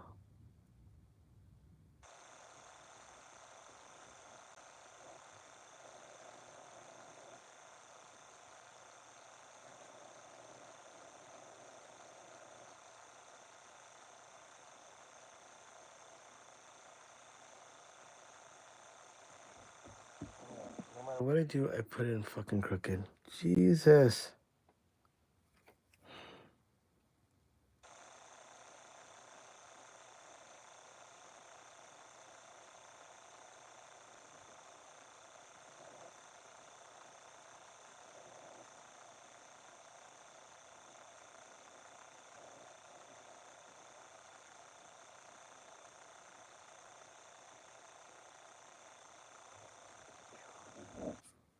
It's like cat and mouse.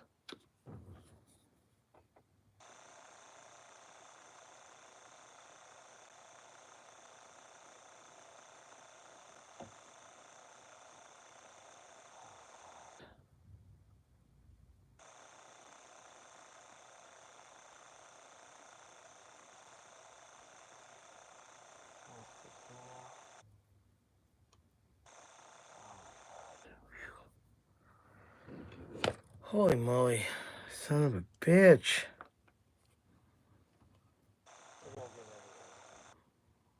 That one is just, it's giving me hell. It won't sit in it straight. One side is refusing to get locked into the other side. And after, there's only so many times you can kind of fool with it if it's distorted a little bit. And then there's a point where you're just, I'm wasting time. And it's not a big deal. Just cut another one.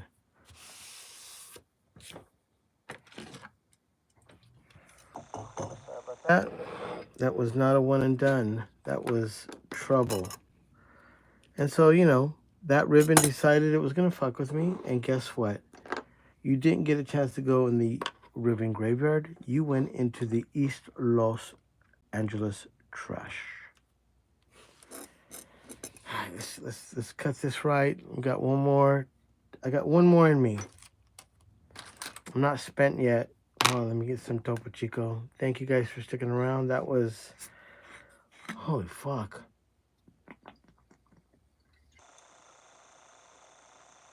I got an IV in me. I'm like an astronaut going up in the plane. Just close, short of going to the restroom because you can't move from this fucking seat. Oh my God.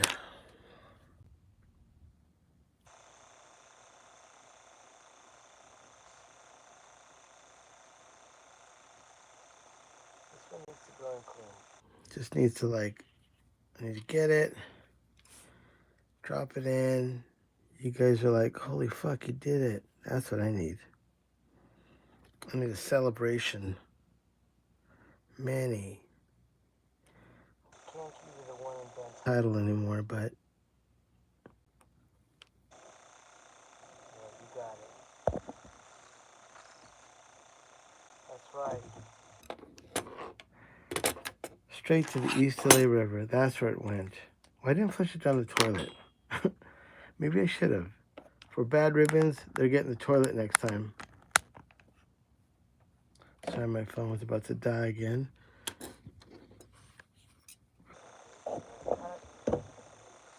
Give me a second, I gotta stand up. My knees have been bent for now, how long? 106 minutes. Oh. Come on. Whew. All right. We got it. Just stretch in a second. Oh my God. I've got to get up no matter what, 6 a.m. That's the word. Are you on the second one now? Paul, I'm still on the first one. You missed it. It was a son of a bitch. It was a real son of a bitch. It was like, that ribbon was like a wild horse. And I had to put that horse out the pasture after a few times of using it. It was useless. Holy smokes, that was a tough one. But I'm not giving up, Paul. Because every mic that I do is a success. That's the truth. I've never given up on a mic that I can't re-ribbon. I've never not re-ribboned a mic unless... has there ever happened? No, I don't think it's ever happened. I think every time I do a mic, I will get it re-ribboned, I promise you.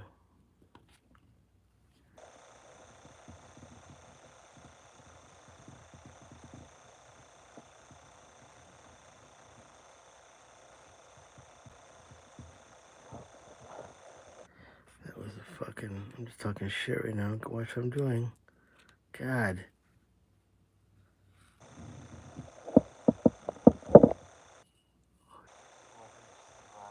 Hold on a second. Ah! Hoochie poochie. Don't want to do that.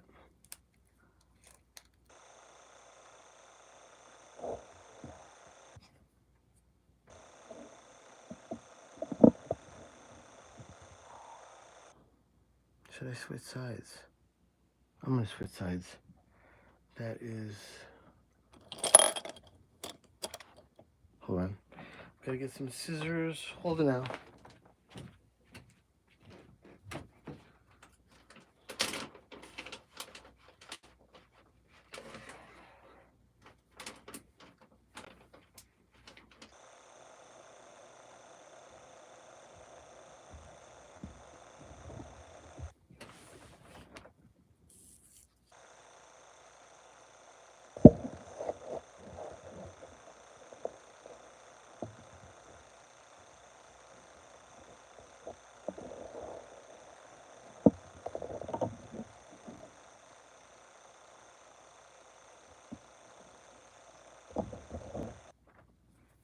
Not to be rude. I'm eating a Trader Joe's chocolate covered pretzel. I needed it.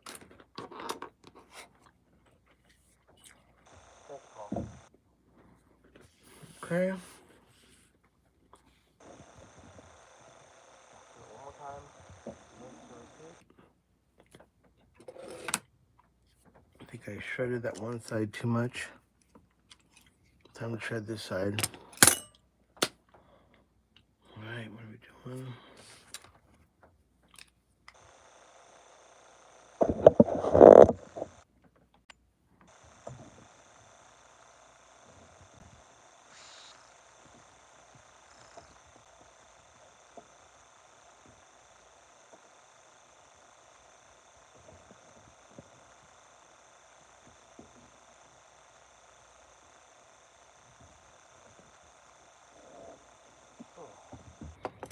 I'm quiet. I'm tripping balls.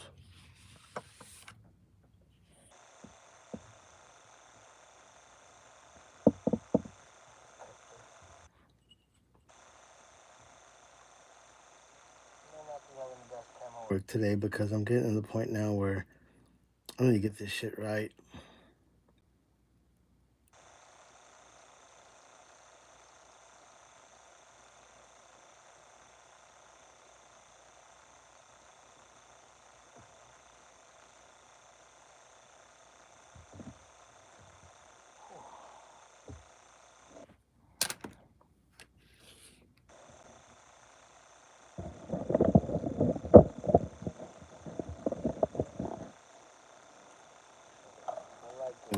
That's what it is. Oh my God. I gotta have this shit fucking right on this so I can see what I'm doing.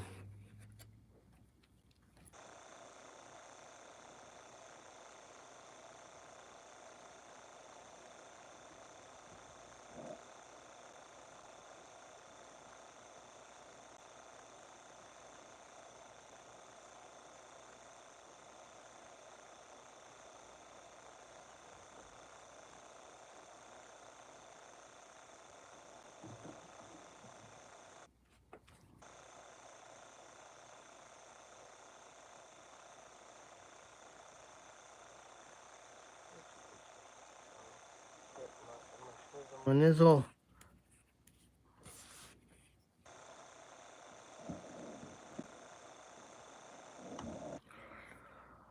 Okay, back to business. Let's do this.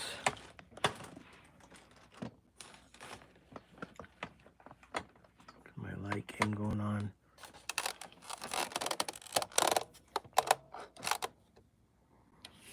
Cut this last piece off.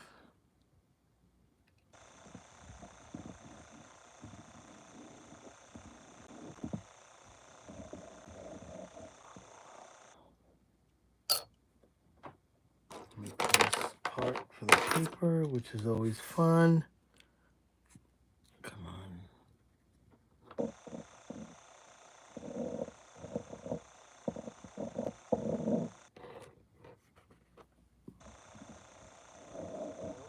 Talk amongst yourself. In Cali time, it's almost midnight. Well, since this is what I do with my time, it's not necessarily a bad thing because I'm getting to do what I love, and that's helping people get rid of mics. This isn't like it's work, it's passionate. You have to be inspired, and failure is not an option, only success.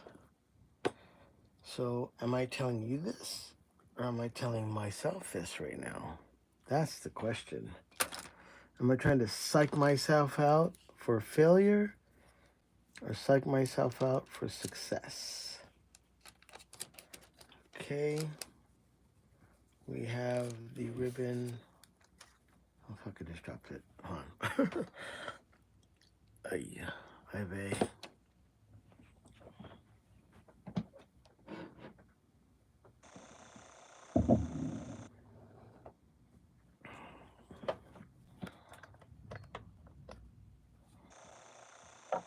thank you, Paul.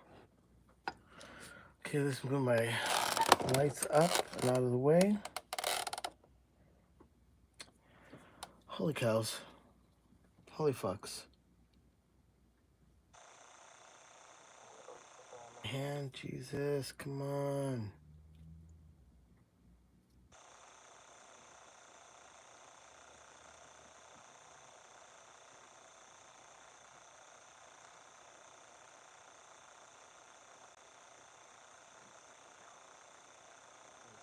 Come on, really? Oh my God. Give me a hard time.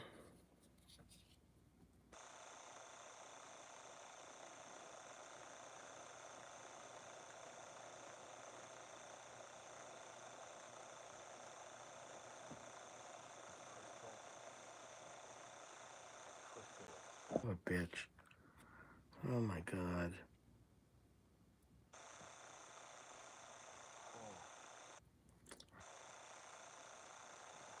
Come on.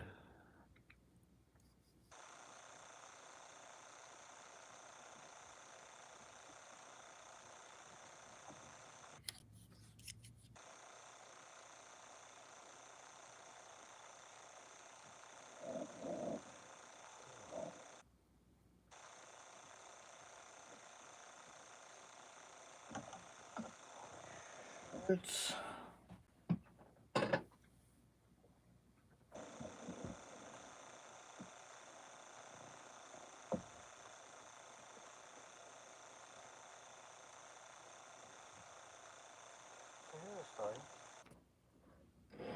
this story is not a good story, but I'll tell it anyways. About the realities of the world. I wonder if what I'm saying will be considered political. Let me think about that one.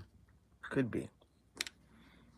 Or the subject is human beings. Well, when I was in China,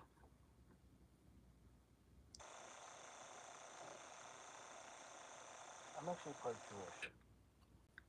I'm Latino and Mexican. My grandfather's side was Cohen. We know Cohen is one of the oldest Jewish names. Somewhere in Argentina, my grandfather's grandmother was a Cohen, married a Latin man. My grandfather was born from the daughter of his grandma, who was a Cohen. So my family, my mom would be like, our people. I'm like, Mom, we're fucking Catholic. What are you talking about? Well, your grandfather has a Jewish side. I'm like, okay, yeah, whatever, I get it. But we're raised Catholic, and no rabbis are going to come visit me and think that I'm a Jewish guy. So I used to have this cool shirt that said Jews Rock.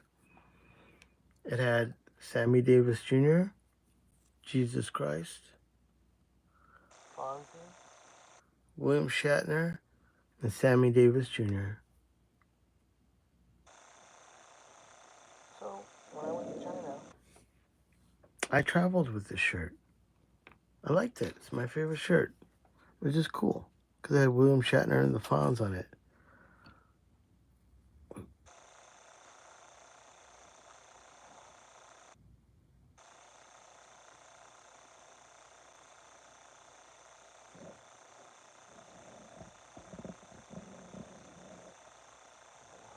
You know this. So in China, which no one cared what my shirt said. Maybe some of them didn't even understand what it was on it, except they saw Jesus Christ, Sammy Davis Jr., the Fonz, William Shatner, Captain Kirk. So I was in China, and I was about to go to Southeast Asia. I already had sessions booked in Singapore, so I knew I was going to be in Singapore. And then Jakarta was the next, it's literally like 10 minutes away, 15 minutes away from Singapore, different country. And I remember I was told, because I used to watch a lot of UFC shit, that some fighters would go down there and even they would get fucked up down there. I don't mean fucked up like in a fight. I mean, oh fuck, just go the other way around. Like, literally robbed, fucked up. It's like violent. It's like the Las Vegas of Southeast Asia. Even though I went to Macau, which is technically the real Las Vegas of South. I mean, they make more money in Macau than they do in Las Vegas. So I'm not talking about Macau. I was going to Jakarta. So this band contacts me from Jakarta, and I don't know anything about them except they got my number from someone, or they heard that there's an American producer coming to China, and they want to have me work with their band. So I listen to them, and they're good. They need some work, but, you know, I'm always down. Are they down with the ground? I don't know. So they know who I am. They see my picture. They know I'm a Latino producer. And they're talking with me. And the girl, who's their manager, is about to solidify the deal and lock me in for my plane tickets. Now, at that time, I'm in Beijing. And this is not working out either. Son of a bitch. Hold on. So I'm in Beijing. And I'm about to fly to Hong Kong, Macau. No, this is not working out.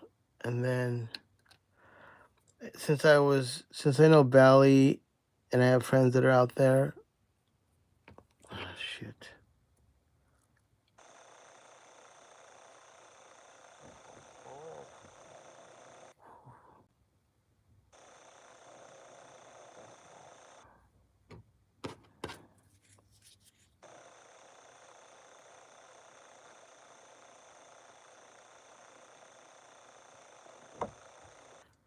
So I'm talking to the manager. And the band's cool. They all seem like really sweet guys. And they have a girl manager. She really cares about the band. She tells me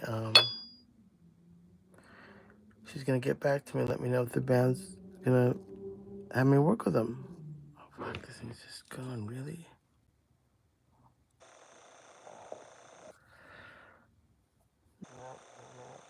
There. Oh my god, this is like YouTube's going again. Son of a gun. So once again, sorry, talking to a girl in Jakarta. And of course I'm excited to go there because I hear about Bali. Even though there was the Bali bombings and all that shit. I know a lot of people that go over there. It's just a beautiful country.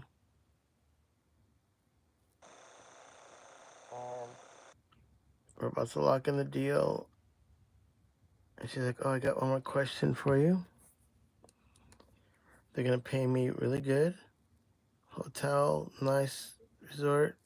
I'm going to cut another room. Fuck this shit. Oh, my God. This is the third one. So, we're about to do the deal. We're locking it in. I'm going to Jakarta, I'm going to Singapore anyways. And I talked to the guys in Singapore, and they're like, oh, yeah, you'll love it, but it's a little dangerous, but, you know, it's Jakarta is fucking cool. Singaporeans go over there when they want to party. It's a party town, but a beautiful country. But Singapore is one of the safest countries. Even though they'll hang you over there if you got drugs in your system, it's a super safe country. I like Singapore a lot. It's one of my favorite places that I've been to. I lived there off and on for 2 years. I got married in Singapore, if you can imagine that. So, I'm cool. I'm going to Singapore. I'm about to lock in a deal with Jakarta. I'm excited. I'm about to lock in the deal. She's going to send me some money, buy me my plane ticket, hook me up in a rad hotel. And then she goes, I have a question for you. Now, Manny is Latino. Manny's American Indian. I don't know what the question is she's going to ask me. But she says, yeah, we're all good. One more question before we move on. Are you Jewish? And I had this shirt on me that said Jews Rock with Jesus Christ, Sammy Davis Jr., the Fonz, William Shatner. And I was just like,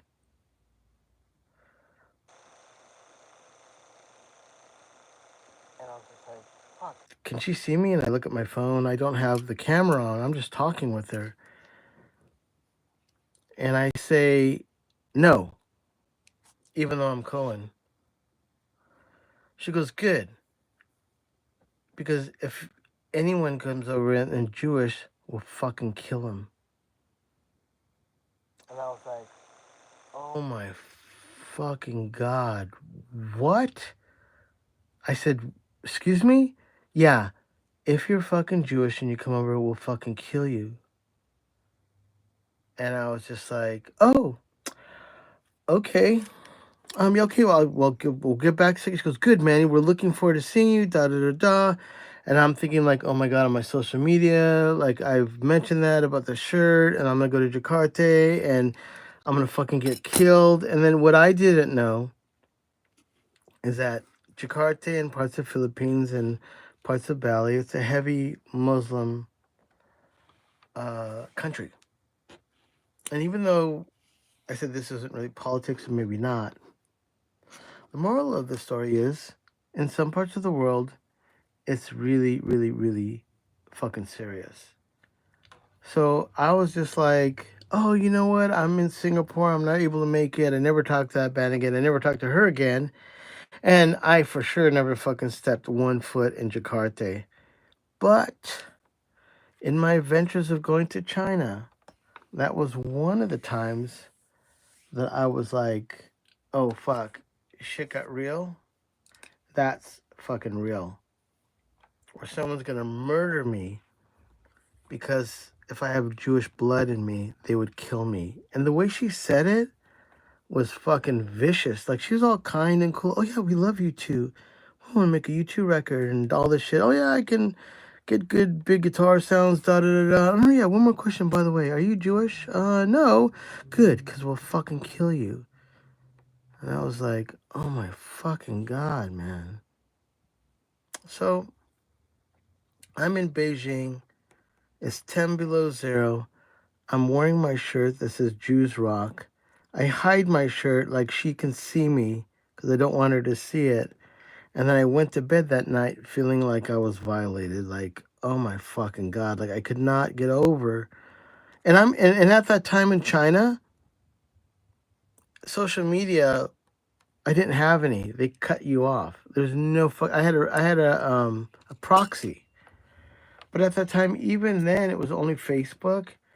And even then, that was such a crazy subject that I didn't even want to bring attention to it because I didn't know if they were on my Facebook.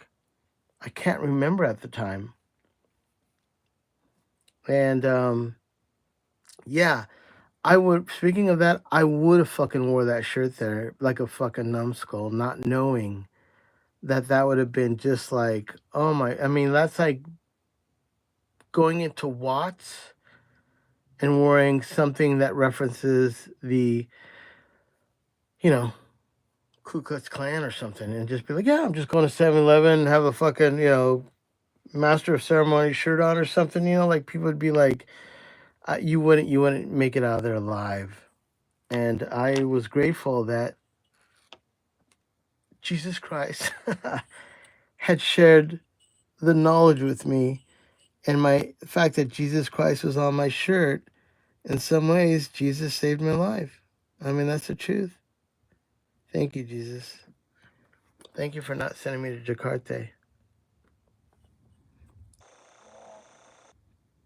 But when we live in California, I live in Los Angeles.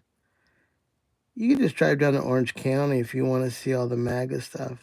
They're crazy down there. But it isn't like you have to drive far. It's everywhere. It doesn't matter. But that is interesting to be sitting in Beijing and you're just talking about rock and roll and working with bands. And then suddenly you're like threatened with your life if you're associated or have blood of Jewish descent in your body, which I do, technically, from my grandma. And I was just tripping out. It really fucked with me for about a few weeks. I was really tripped out and really paranoid about where I went and what I said.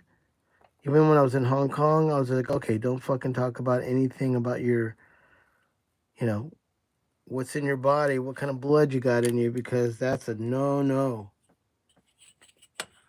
So that's a story I very rarely tell anyone because it was just kind of fucked up. And considering what's going on in the world, it's just kind of like there's other shit to have a dialogue about. That was definitely just one of, for my situation, very unusual to be sitting in Beijing and talking on Skype with someone in Jakarta and then finding out that I could be murdered if they found out that I had Jewish blood in me. There's things worth dying for. I'm not fucking going down for that. I'm sorry. Nothing against my homies over there in the promised land, but I am not gonna fucking die like that. Now, if it was something taking a bullet for your mom or dad, that's different. Or my son, if there's a sacrifice to be made, of course, you're gonna fucking do that. But that wasn't really the dilemma. Alrighty. That's a Manny story right there. That's a real story. Swear to God on the Holy Bible, that is a true motherfucking story.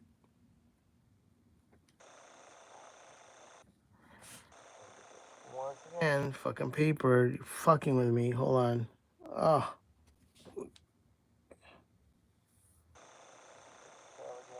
Jesus. I'm not getting a break today. I don't know what it is. I've had 2 wonderful, successful ribbons. I know buyers are very difficult. I cannot say that or stress that enough. These are not walk in the parks because of how small the ribbons are, how small the parts are, and you need to get it right because when it sounds wrong, it's wrong. The Bears can just fucking with me. Oh my god, it's totally fucking flipped around there. Hold on. Oh.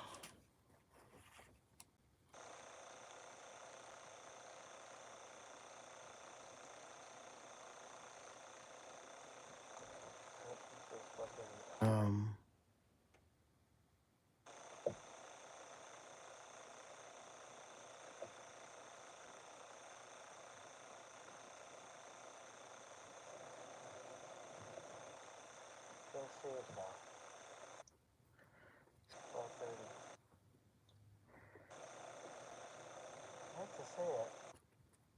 Is anybody gonna get me a coffee? I'm a coffee whore. Description, there's a thank you somewhere in there. And you can buy me coffee. Or sparkling water. Anyone in there? I just told you a story about giving up my life. Come on now. It's gotta be an eye for an eye. I tell you a killer story. Someone buy me a coffee or something. Make it worth it. No, you have to give me anything. I'm just a knucklehead and I'm fucking doing this live because I'm fucking out of my mind. I could be doing this in the privacy of by myself, and I could be fucking up 3 times, and no one would even know. And also, I turned off the air in here, and now I'm starting to sweat bullets. I thought I'd be in here for an hour, and now we're at 134 minutes, no stop. It's fucking crazy. Oh, come on, motherfucker. Fucker. Really? Oh my god. Let's go the other way around. When you cut these ribbons this thin, it's just it's so difficult. There's really nothing to keep them from getting all fucking squirmy on you.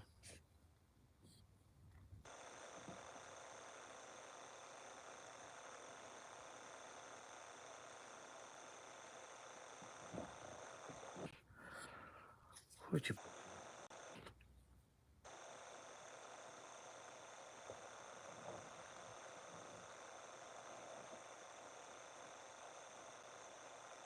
There's a point too where, to be honest, it's like the fatigue.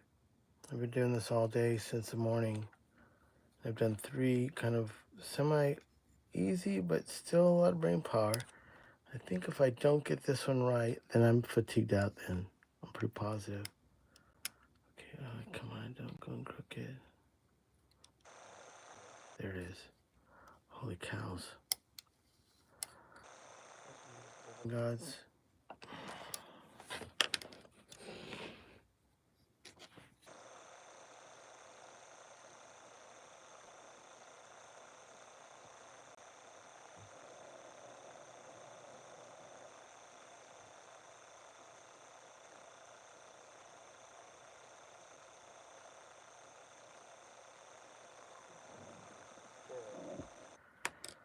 Oh my god.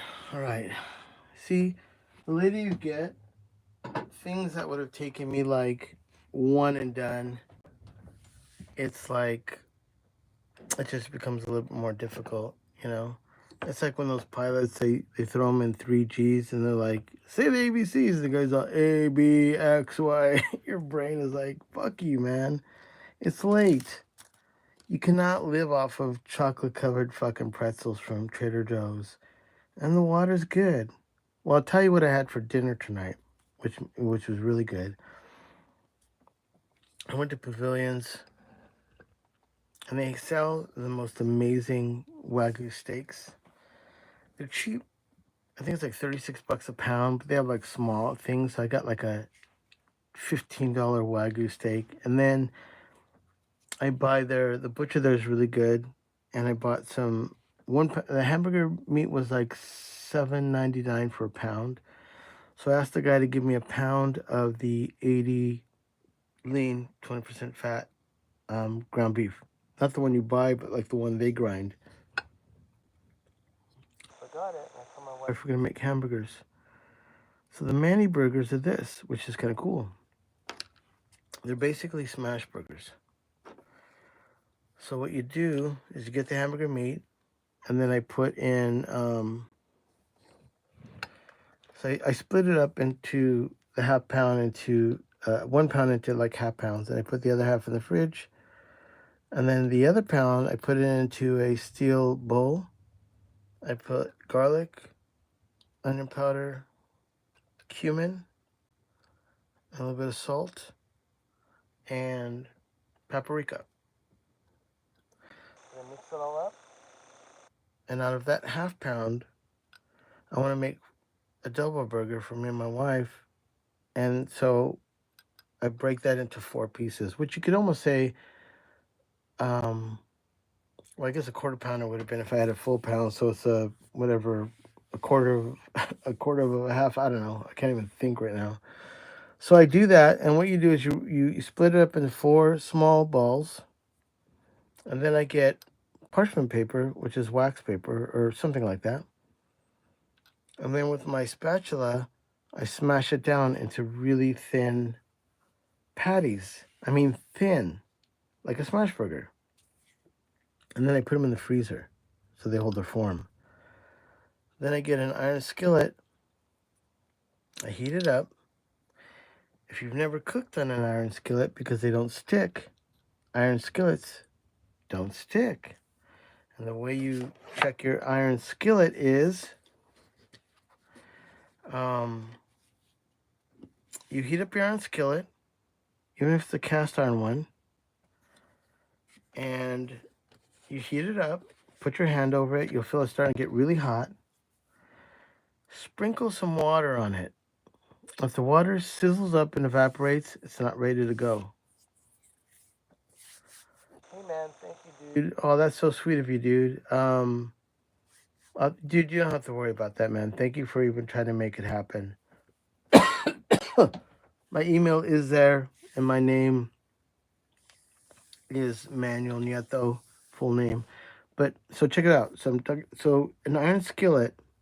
If you don't ever cooked on one, you don't know what you're missing. I cook a salmon on that. I cook the wagyu on that. But the way you heat it up so it's non-stick, is you heat it up till it's really fucking hot. You throw some water on it. The water like steams and evaporates. It's not ready. If you throw the water on it and it dances around on little balls not sticking to the metal, now a gas is built up protecting the metal from having anything stick to it. So once I throw a little water and it dances around like little balls everywhere, I undo the parchment paper, which has a flat smashed burgers already seasoned, and I lay it in the pan lightly. And you just hear it sizzle, it crisps up dark, and then I flip it over after a minute or so. I put some cheese on it. Now it's cooking on one side, and this is the secret. When it's cooking and you put the cheese on it, the cheese isn't really going to melt. If you ever watch your favorite cooks at like your favorite burger joint, they usually cover it with something because they want the cheese to melt on top. The secret is you have a little small cup with a little bit of water. And I just pour a little bit of water on the edge, not on the meat, but on the edge of the iron skillet inside. And I put a glass lid on it, and the whole thing steams up, and it melts the cheese within like 5 seconds, 10 seconds. So now the cheese is melted. Then you remove that. The water's already evaporated. Now you're cooking it still. And then I use Japanese mayo.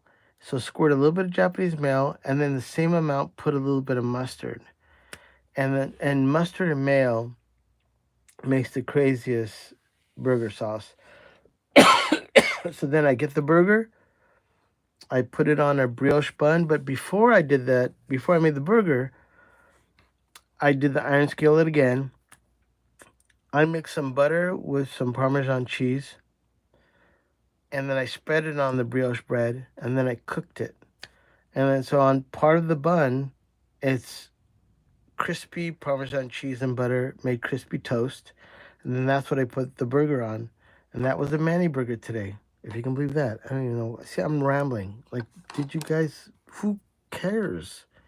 Well, I did because it was fucking delicious. And then the best part is I have a small Wagyu steak in there. And the Wagyu steak is the same way. And the way you cook a Wagyu steak is you don't need any grease because that thing just melts in your hand.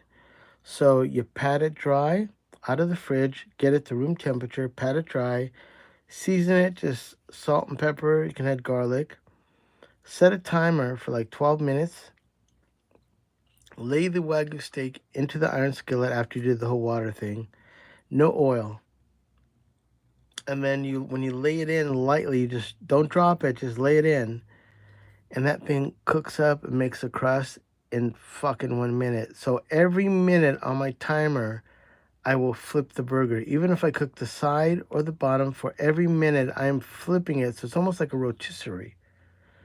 After the 12 minutes, and they're usually a big piece, so I'll go 12 minutes. After you've done it for 12 minutes, flipping it and flipping it and flipping it, when you get to about 3 minutes or 4 minutes, I'll add a tab of butter. And then I'll start to drizzle the butter on top of that. But I'll cut the Wagyu in half. And now I can see the redness inside. Maybe it's not done. And then where I cut it, I stand it up and sear that side. So now I've sealed in all the juices. It's cooking now from all angles. And then I'll remove it after a minute, put it in a bowl, and then pour the remaining butter over the top of it. And then my wife would make some rice. And so we'll have some rice, and then we'll have some Wagyu steak. Yeah, that's the Manny thing. That's, I don't even know what I'm talking about. I had a burger. I'm satisfied. And I'm talking some shit about making Wagyu for tomorrow. So yeah, it's not necessarily always woe is me. The Wagyu steak, and my wife, she's from the Philippines. And we used to go to the steakhouse all the time and get our steak. After I made the first Wagyu at the house, she's like, this is better than the steakhouse, which cost us like $120 for 2 steaks. And I'm like, I'll just get the little $18 Wagyu and we'll cook it up, make a little cheap rice. And we have our $22 dinner that's Wagyu steak. And my wife, because she's Filipino and she's a tiny woman, she wants to split all our meals. So even though we get a small steak, and like for Americans, you think we eat big portions. I have a tiny portion. Like that Wagyu steak is just right for one person. So I got to split it in half with her. And then I usually let her eat the most that she wants. And then I eat it. I'm like, oh, fuck, man, it's so good. And I think next time I'm buying 2 Wagyu steaks. But, when you're in the money, you can do that. When you're not in the money, you can buy a little cheap steak. All right. That's the Manny story again. From being slaughtered and killed like a pig to enjoying a Wagyu steak. And I can cook salmon the same way. Salmon steak. Oh, my God. I can cook all that stuff fucking really, really good. Come on.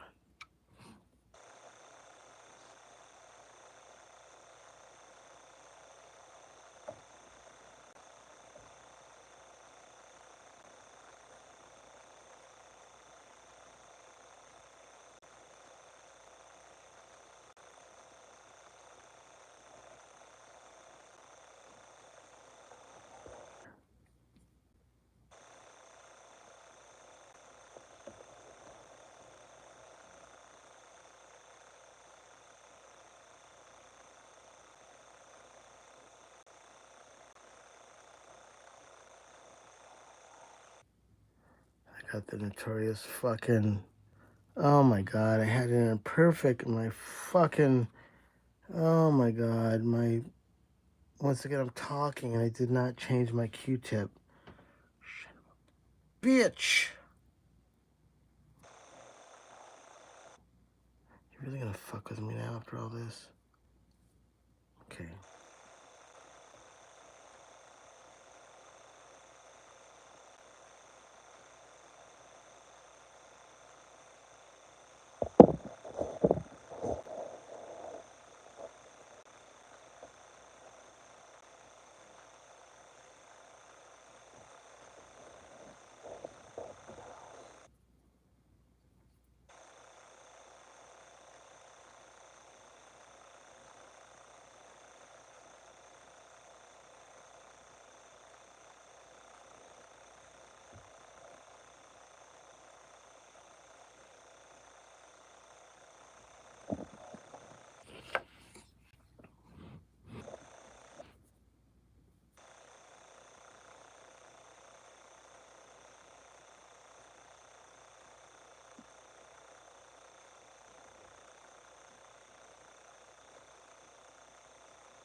He just got flipped over and I was just tripping balls on that. Like, really? Oh my god, man.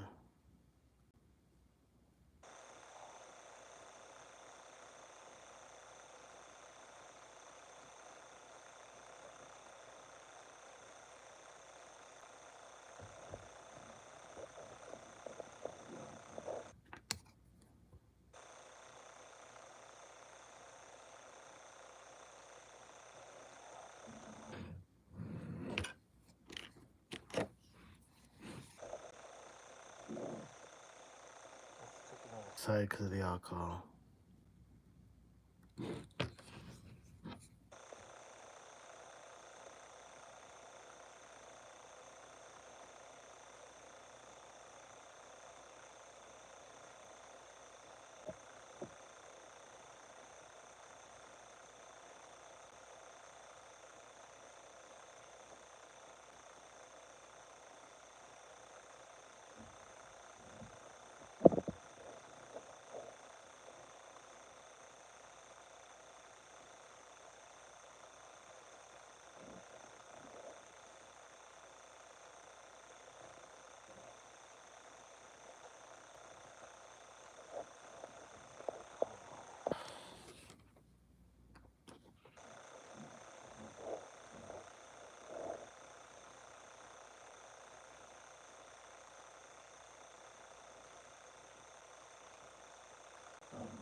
Jesus.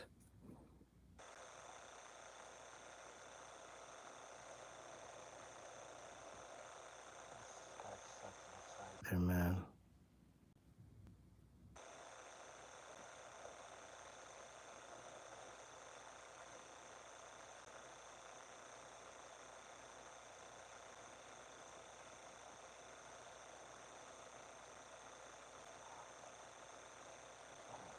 Really?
These, man. No fucking joke. These are really difficult mics to work on.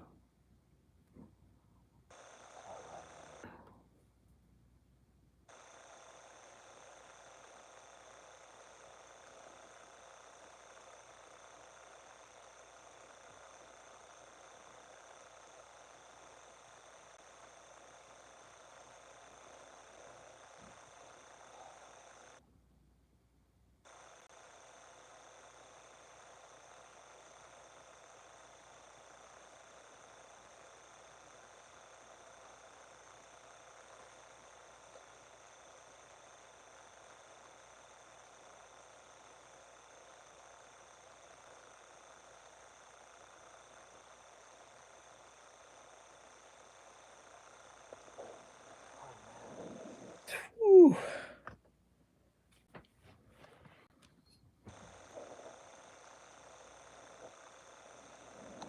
That little coil in the middle of this motherfucker, and it's not cooperating.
Into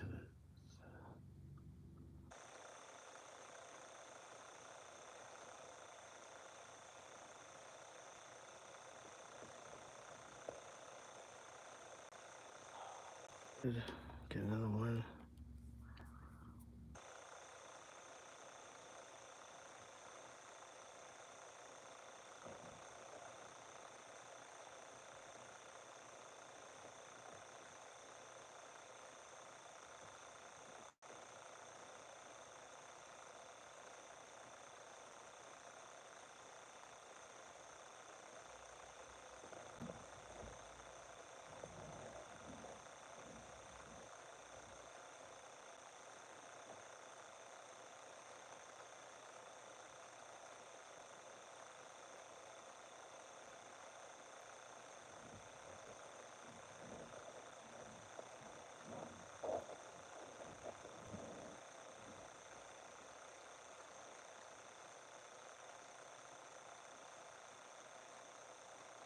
This is heartbreak time. Because it's almost fucking perfect. But as I fuck with it to make it perfect, this is where it goes wrong.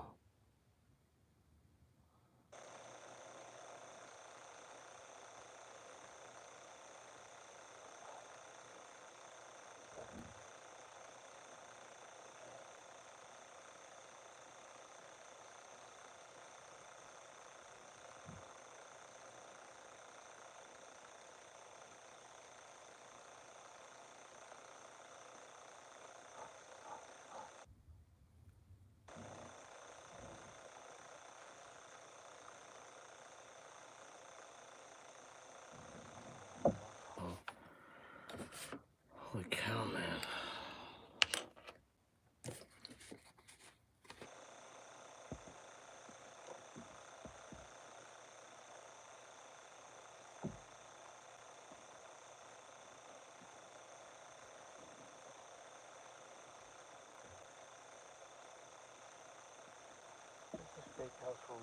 Called Pinnacle's Peak. I've been eating there since I was in my mom's womb, which means it must have been well over 60 years. But after the pandemic, it wasn't that good anymore. I think after the pandemic, people moved away and shit. Like, the good cooks didn't come back.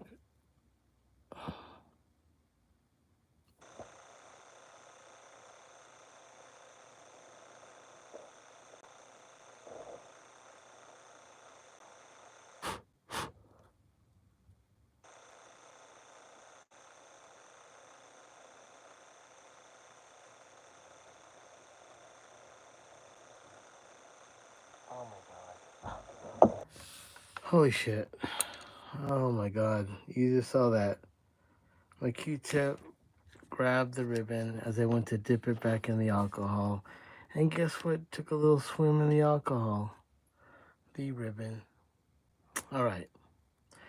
Well, I think it's too late. This is my second or third attempt. These are hard. These are difficult. I'm not even saying this. I'm really good and get a one and done. But I will continue this live stream tomorrow to conquer the first of many. Buyers are difficult. And I tell you, so you can understand what the problem is, there is a little kind of, I have to get it so it lays flat over this. And if there's any reason it starts to torque, it sticks to the side. It sticks to the side. So as I'm working on it, and then God knows, maybe it's the sharp edges. Really quick, my Q-tips start to fail. I mean, they get like fluffy on top, and that sticks to the ribbon. And that's when you saw me, even though it looked like a good Q-tip, when and it was the worst part ever because I had that in perfect. It looks almost right. All I needed to do was slightly twist it. And as I go to put the last one in the alcohol, the ribbon stuck to that, rips off, goes into my alcohol, and then I'm like, oh, where's the ribbon? Oh my God. Okay, yeah, I gotta go to bed. It's almost 1 o'clock in the morning. I gotta be up at 6. And I think I just did too much today. Too ambitious. I did 2 of Paul's, no, I did 1 of Paul's Superlux. I did 2 MXLs, and this would have been my 4th one. And then also I mixed the song for band, had a nice dinner, came in, pumped, but oh my God, they're just difficult, man. These are why Buyers just throws these away and they give you a new one. It's tough. All right. Anyways, everyone, thank you so much. Paul, we will wrap out. It's not like this is not going to get done. I've never had a failure. It's just a matter of me coming in. The first thing I do, I've got to get this done. I got to get it right. And thank you, everyone, man.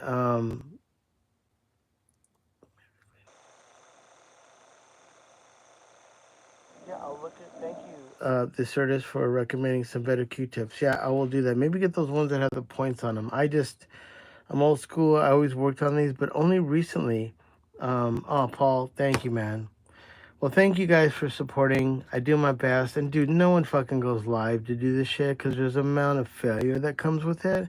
I happen to really luck out. Even when I've done Coles, which are literally one of the hardest mics to do, I've gotten those one and done. So I have a little bit of a thrill seeker, but I have to accept failure. But failures are a success. I actually think I've learned something tonight about installing the ribbons in these. My approach tomorrow when I do it is going to be a little bit different, which is today because it's already 1 in the morning. All right, you all. Thank you so much. I'm out of here. I appreciate you guys. Thank you, Paul.